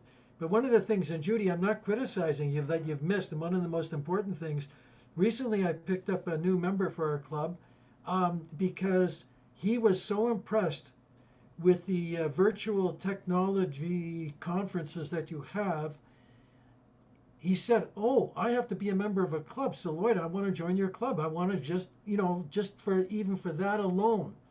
He was so impressed because he's into tech. He manages a not-for-profit organization. He uses a lot of technology for them. And he says, this is just fantastic because there are topics. And then I told him, I said, it's even better because you post them up on the web. And because you're a member of the club, you can, anybody could really access them, but you get the actual live presentations. He said, I feel guilty. He says, I'm going to join your club, but he says, I may not be there all the time, but I want to see those APCUG videos and stuff, that's what he wants to see. And lo and behold, just immediately after he joined, he called me up and he says, I was watching that, I guess it was one of your Wednesday meetings, and you made a comment. I said, yes. And it was to do with the PowerPoint presentation. I made a small comment. It's just something because I've lived with PowerPoint for many years. So that saved us. That saved our club. But I think that the fact that you have so much resources available for the clubs, I think that should be flaunted to potential members. Look what we've got. We've got all these resources. You're doing all the work with the organization APCUG, but it's a godsend for us. It really is. So all that technical information that you've got, whether it's your newsletters and clipping from the newsletters and so on. And we found just the opposite with our group. With our group, we had transportation problems getting to meetings and stuff like that in the community that we're in. It's rough during rush hour, like, when are you going to have your meetings? We have our meetings 7:30 because that, from habit, you had to get a bite to eat before you went to the meeting. So if you left work, you had to get a bite to eat. Then you're going to go to the meeting, you got to fight the traffic, and it was a nightmare. And Zoom was a savior for us. So anyways, our members are so enthusiastic about the meetings. We may call for a few hours for the meeting, but it goes well into after midnight. I mean, people just hang on. They want to talk about personal things, that's fine. I know that somebody mentioned just a minute or two ago, people are afraid to talk. If you have that, I'm going to say, let's say, just like you'd meet somebody at a meeting, that type of cordiality, that it's not structured. There are one or two things that we present, then we go through. I said, I've got this available, I got this available, what do you want for today? And we just go on the fly as to what we want. But somebody mentioned about people being afraid to talk, but if you have it, just like you and I are having a coffee chat at a coffee shop, that's the way people feel. So they feel comfortable and say, well, I got a problem, or, in this software, hardware. I think that's just the kind of thing that if people feel that it's not structured, they may like it even better. as I said before, different strokes for different folks because, some people want to have that congeniality. When we were a very large club, we had giveaway gifts and all kinds of stuff. The software producers and the hardware producers were lining up to come into our club to flaunt their latest product, their latest software. And they always gave us freebies so that we would have it as a door prize. So we didn't even have to look for door prizes. They were always coming. I've still got a shirt now for Microsoft Office. They were just throwing them at us when they did their presentation. Mhm. So, those were the good old days. As I said before, I think that because some of the members that we've had are in different parts of Canada, on a different continent that they participate in, and it's a lot of fun. And for us, it's almost like a fun thing. But as I said before, we get carried away. We'll go up past midnight if necessary. And again, because it's that congeniality. And I think that's where somebody is having difficulty making a presentation or afraid to ask, they will just suddenly interject as easily as possible. No problems, like we kibitz around and everybody enjoys it. It's an enjoyable evening. Grab a coffee and away we go, just like being in the coffee shop. Anyways, that's my 2 cents. I was at the Lake County Area Computer Enthusiasts meeting last Saturday. Bill James gave a presentation on Windows 11, and I had the opportunity to talk about APCUG, as kind of usually happens when I give presentations. And in the chat box, this guy by the name of Lester said, "I'd like to come to the Linux workshop. Please send me information." And so I let JJ know, and he was a guest. And so when I communicated with Lester after I got his email address, I said, this is going to be a one-time only, because Wednesday workshops are a benefit of you belonging to an APCUG group. And I said, I said, I will, register, here's the link, and I'll highlight your name to make sure you get the follow-up material. But I was highlighting the name, so I remembered it was going to be a one-shot deal. And so I got a hold of JJ, and I, told him what I was doing, and he said, thank you so much. And when he registered as a future member of LCACE. And I emailed JJ immediately and said, if you've got an application or it's online, you might want to get in touch with him. He is a member. I was hounded by this lady in Florida who wanted to join APCUG as a single member because she had gone to a couple of VTC presentations, wanted to learn about technology. She didn't understand that people don't belong to APCUG, but I belong to the Chamber of Commerce. I blah, blah, blah, blah. And she just kept hounding me with all of these organizations she belonged to. I said, where do you live? Florida. Sarasota got a new member. She also joined the Central Florida Computer Society. So I spread the word as I go. And over to John. Which John? Is that for me, Judy? Jon John. Okay. Yeah, I had my hand up before I put it down, but I wanted to mention, I know Bill was talking about, Zoom and people not, familiar with it. We've offered every member of our club a one-on-one tutorial with them, to make sure they were comfortable with using it before they actually got into an actual meeting, so they wouldn't feel like they were embarrassed that they didn't know what the heck they were doing. And guess how many people took us up on it? 0. But yet, they're like, well, we don't get on because we don't know how to use it. I just don't get it. I said, and we even said to them, like, I'll remote into your computer and show you from your end what you need to do so that you know what's going on from your end, so that I can see what you see, or you can see what I'm doing. 0. Yep. And APCUG has information on its website, and then we also click through to the Potomac area group, and I have a nifty handout since I taught tech classes for 1,000 years on everything you ever wanted to know about the taskbar, because that's all they really need to know. Right, exactly. They don't need to know anything else except what those buttons do. Well, I told you we have 21 paid members for this year, and 4 of the people that have renewed have never been on a single Zoom meeting since we started. Hey, we have groups like that that don't use any of APCUG's benefits. I have to think it's a recurring charge. I just don't get it. I said, why are you renewing if you're not going to participate or not even get in the meetings? But well, speaking of participation, we've noticed that, you know, it's been lack of participation on Zoom is like almost nothing compared to in person.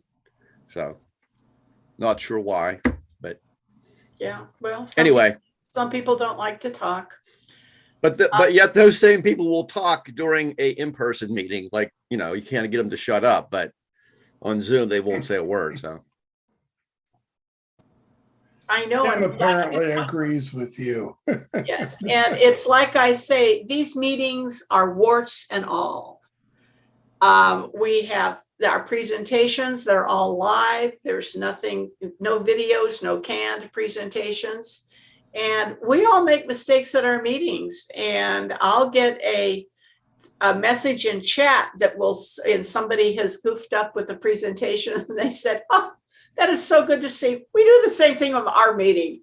You know, nothing runs perfectly. And we're happy campers with that. We fly by the seat of our pants in California, and that's the way Wednesday workshops go. We go with the flow. I used to do a lot of demos in former CCS meetings, and I'd go, it's not a good demo if something doesn't go wrong. It worked at home when I tried it out. Yeah, exactly. So I'm going to do my pitch. It's 2022. We are continuing on with our Wednesday workshops. If you have ideas, let us know. My jtalor@apcug.org. If you would like to give a presentation because you have given it at your group. I have tried to get people that do digital photography presentations at their group. They already have it put together. Would they give it at a Wednesday workshop? And I either don't hear back from them or I don't have the time. Well, I don't understand. I don't have the time when you've already got the presentation put together and you gave it to your group because I was there. So if you're so inclined to give a presentation, that would be appreciated 1,000-fold for sure. And you don't have to do a 2-hour one. Right. You know, tell us you'll do an hour one. We'll find somebody else to do a second hour. Yeah. We're flexible. John and I have a list of things we'd like to have. We just don't have anybody to give them. You know, I'd like to compare Word, Docs, LibreOffice. Somebody asked me the other day, is there something out there I can use other than, you know, Office? And I said, LibreOffice. I said, you can, if they've got ribbons. And back in the day, one of my members said, can you give us a writer presentation? I said, sure. And I loaded on my computer and I went to the meeting. I had not even opened it up. And I taught Word. And so I'm a heavy user of it. And there was only one thing that I couldn't natively instantly find on what I use. And I have my ribbon completely customized. So what I don't like to have to go other places to do things. So everything I use is on my home ribbon. And it was super simple to use. My oldest daughter's father-in-law down in San Diego, I got him a Windows 10 computer, took it down December 2019. He knows absolutely zero about technology. And he used a 2003 Word and he wouldn't upgrade and pay for any other version. He uses Calc. We call it Excel. He thinks it's Excel. He's a happy camper. He does his receipt information every year so he can print out a spreadsheet and give it to his tax person. And and I'm the only one that will help him because he thinks he knows what he's doing, but he doesn't. All his other relatives, sons and daughter-in-laws, and they say, you're it. You can be the martyr and you can help him. And last time I did, my neck killed me and my shoulders were dying, but that's okay. But he thinks he's using Excel and, he's a happy camper.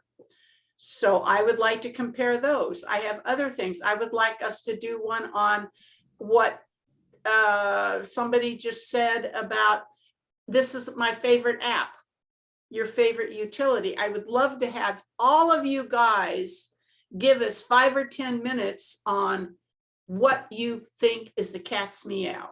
For me, it's Patch My PC. And I learned that from the former president of the Sun City Center Computer Club in Florida. And I just swear by that. I don't use Ninite or File Hippo. That's Patch My C is my program, because it's colorful. And I'm a visual person, but I would love to have people do that, because that way we all could go, the light bulb will go on. Oh, I've been trying to do that. And ooh, John has just showed me something that I can now use, and he sounds like he knows about technology with his group. So I'm going to give it a go. So that's one thing I would like to do. I have been, several people have said they would like to know the Linux program, like there's GIMP and GRAMP. GIMP is Photoshop, GRAMP is genealogy. We've had presentations on both of those. And they say, I'm thinking about going to Linux, but I got these programs that I use. What's the equivalent for a Linux program? And they may or may not be already using a Linux program. And here's my plug for the Wednesday workshop next week. It is my time to shine. John Kennedy is giving a presentation on Linux for Dummies. It's not called that, but I tell him that when and I've attended 15 of his presentations. I think it was John Mazur one time that said, hey, Judy, this Linux program's for you. And it was really simple. And, but I tell him that I don't get in my head, if they're talking about this, what is it in Windows that I've used since the beginning of time? If you will tell me what it is in Windows, like File Explorer or whatever, then I can go, Dolphin, File Explorer. Okay, I got it. So that's what he's going to do. He's going to install Mint, I believe, and he's going to take us That's a good one. From the very beginning. And a group asked me to give a presentation next Wednesday at same time. And I said, I'm sorry, I can't. John is doing a Linux presentation just for me. And I, by golly, better be there. And so that's what we're doing next week. And then we will be asking at that, what do you Linux people want to do in February? And in March, we have a team of 4. Dave Melton is one of my computer club members. And I mentioned to him, I said, how do you like being a member of the team that you didn't know that you were even going to really get involved with? Because I just kind of said, hey, could you do blah, blah, blah? And he said, sure. And he's been a member of the team ever since. Yep. That's how you get hooked with Judy Talor. Over to George. Just a comment. We got to recognize we're competing in a swamp and a river of information that's coming at us. My email has grown, I think, 100% this year. We have Tech for Seniors, we have APCUG, and we have our own computer club presentations all to do. And this information competition is something that we have to manage better.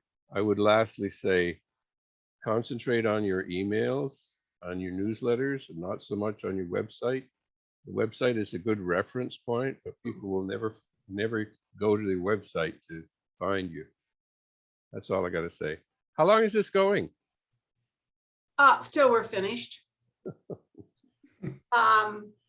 With the website, I challenge you, have one of your members or somebody like that, look at your website. Many groups put their websites together for their members. That's not who it's for. It's a publicity venue for you. It is to draw people in. They Google or DuckDuckGo it, and computer clubs in my area, technology groups in my area, they're going to come up to your website. There needs to be information that the person goes, aha, that sounds interesting. I think I'd like to attend. I go to some of them. You have no clue who the people are who are running the club. You don't know the zip code. Well, they all know their zip code. But if if I need to look them up, I would like the whole address. Like I said, some people like to pick up the phone and call. A Google Voice number works. It comes to you as an email that then somebody can answer, or you can hear it. But check your website out to make sure it's a piece of PR and not just for your members, because members don't look at it anyway. But you want to bring people into the fold, so to speak. So you got to have a lot of good information on your website. Back to John.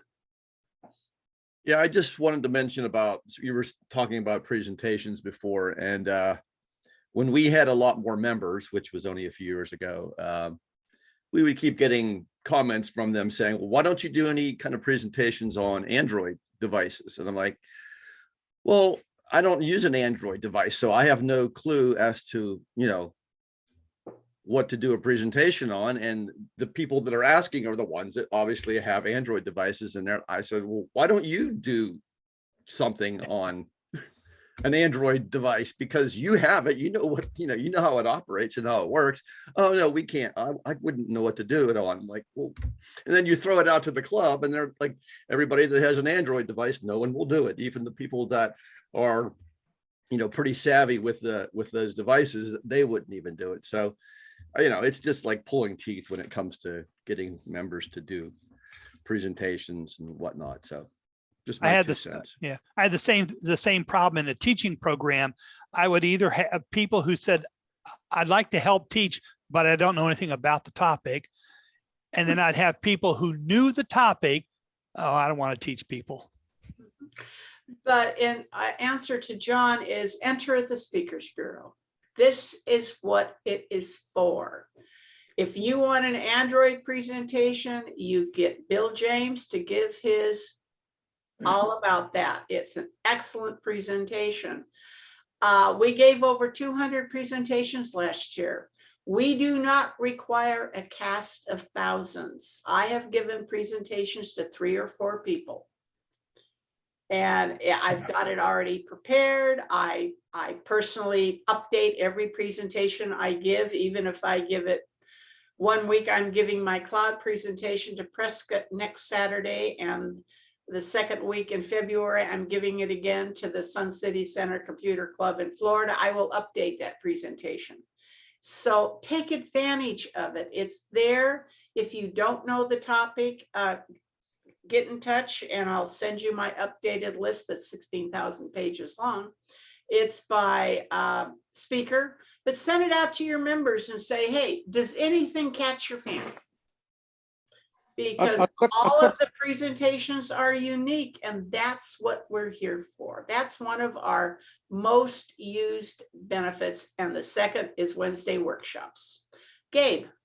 Just a quick comment. I've discovered and advised that the best way to learn something is to volunteer to give a presentation on it. Oh. When I was stuck for a topic for presentations, I decided I would do a presentation on routers. And then I was horrified at what I had done, because I said, how am I going to fill an hour talking about routers? And as the presentation came together, I was horrified. How am I going to fit this presentation into an hour? And I learned an awful lot about routers by volunteering to present on them. And so that can work with some people where they say they want a presentation on something, and you say, well, the best way to learn about it is to learn about it so you can present it. And sometimes that works. And I use the collections feature on Edge when I'm putting a new presentation together, and any website that I find, like How to Geek, Make Use of, etc., that has information that I can use in my presentation, I just shoot the website over there, and when I'm ready to put it together, I'm good to go. Bill James and I do presentations on request. The North Texas group wanted one on accessibility. And so Windows does an absolutely fantastic job. Microsoft does on accessibility. I did it for Android phones that kind of suck, and iPhones are much better. But I found out that most of the Windows stuff, I was already setting up computers for seniors that way anyway. But I said, what in the world? Why did you want this presentation? They said, one of our board members brought it up a meeting and we all thought it'd be a good idea. I've done something, both Bill and I have done something special for the Wisconsin group, and I'm doing an e-wallet presentation for their group in February. I know absolutely nothing at this point in time about e-wallets, but by golly, my presentation is going to have all the information that is going to be needed, and I will be able to intelligently answer questions if I'm someplace where somebody says, well, what about this? Is it safe? And I can go put a presentation together about that. And yes, so that's a fun way to learn, because you really get into the nitty gritty. But please remember us. We love to give presentations. That's why we are members of the Speakers Bureau. One of these days I'll learn enough about Linux that I can actually talk intelligently about it. And you think I do? See, you know, for us, we think he's a guru. Well, I call them evangelists. What can I tell you? Of course, in reality, I used Linux a lot via command line for years at my now former employer. And I play with it all the time here at home. And if you have a Mac, there's a lot of stuff that's still Linux-like. Well, it's like Orv Beach. He was the Linux administrator at Abbott Pharmaceuticals. All their stuff is for Linux. And he's the command guy line on the Wednesday workshops. Yeah. Anyway, do we have anything else to talk about? Because John says time is fleeing. It's his lunchtime. Well, I haven't had breakfast yet, so I don't care that it's his lunchtime. It's snack time. Dinner. It's Oh. Ken from Tucson. Ken says he didn't raise his hand, but he wants to say something. I did a couple times a while back, and I sent you a message that. I got the message right here. I just got it. Okay, our problem is similar to Pittsburgh. That when people didn't know what they were doing, we had about 2,000 members. Oh, geez. And then as computers did everything for you, we've had less and less. So on paper now, we've got about 200. In bodies, we've got maybe a dozen that are split between the ProSig, which is active and has breakfast, so they're not on the air anymore. They're back in a restaurant. And the rest of us are very happy on Zoom. Our meetings were costing us about over $100. It's $80 to meet at the osteopathic institution, which had a meeting room. And we bought 3 or 4 pizzas so people would eat during the meeting. And we would usually have 12, 15, maybe 20, depending on the subject. And now on Zoom, we're very happy for all of you guys who give presentations, and are very happy that you like to, because we really like them, at least for the faithful, and we're glad you do it for the faithful. Thank you so much. I just finished giving a presentation to Tucson. I think I've given a couple. Right, I was there, and it's got the same background as before. If you want, I'll turn it off and you can see my kitchen. No, that's fine. It looks like you've got all those books that you've been reading, but you know, the problem is they haven't moved position. So I know it's phony. Anyway, John says it's 2:30. It's 11:40 here. So if nobody else has anything they would like to discuss, we're going to say goodbye. Oh, Dorothy does. Oh, Dorothy, you didn't pop up to the stop. I'm sad. Nope, that's, she's clapping her hand. Oh, you're clapping your hand? Okay. So I will send out a link to the video and my presentation for what it's worth. And everything in the chat box got answered. So we're good to go. If you think of anything, you know, the light bulb goes on and, oh my gosh, nobody talked about this, get in touch, send me an email, and I'll be more than happy to send it out to the attendees. And then I'm going to have to figure out what happened with my dumb email and why so many people didn't receive them. Well, Thank you all for your comments, and I appreciate it. Absolutely. That's how we learn. I learned so much. I won't feel bad in having to ask you to send me the link since I didn't get it. Oh, everybody always gets it, Craig. You might not get it in a, instantly, but you'll get it. I mean, Yeah, an hour after the meeting's over. No, not going to happen, kiddo. It's like with our November VTC, we had a problem with one of the recordings. In fact, Francis lost two of his three computers. It took him forever today, I know it, to get it all together. And then we were missing an intro, and it just was the VTC from hell when it came time to putting it all together and sending it out.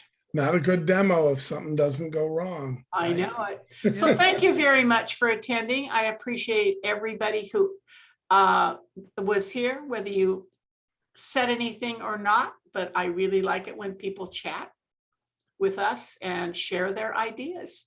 And with that, John, I have saved my chat without anybody reminding me. So and mine saves automatically. It's a poo-poo. Yep. I'd like to thank everybody for coming and all those who stuck around for an extra 42 minutes.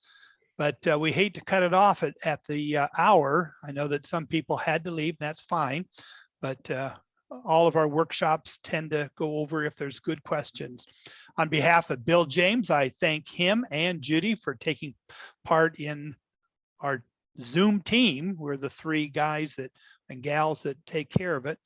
And we'll see hopefully lots of you next week at the Linux one that I'm going to do, and then the Linux in February and March when Dave's back in and Cal's back in and Orv's back in. A little bit more advanced stuff. I give them the days off when it's real basic stuff. And hopefully we'll see a lot of you in our future Wednesday workshops. Everybody be safe and take it easy. We'll see you next time. And we have been requested to have a Chromebook presentation. So Bill will be giving his Chromebook for Geeks presentation in February. Yay. That's 2 out of 4 weeks we've got covered now. Yeah, remember, I have to fill at least 3 Wednesdays, and I need your help. Goodbye to everybody.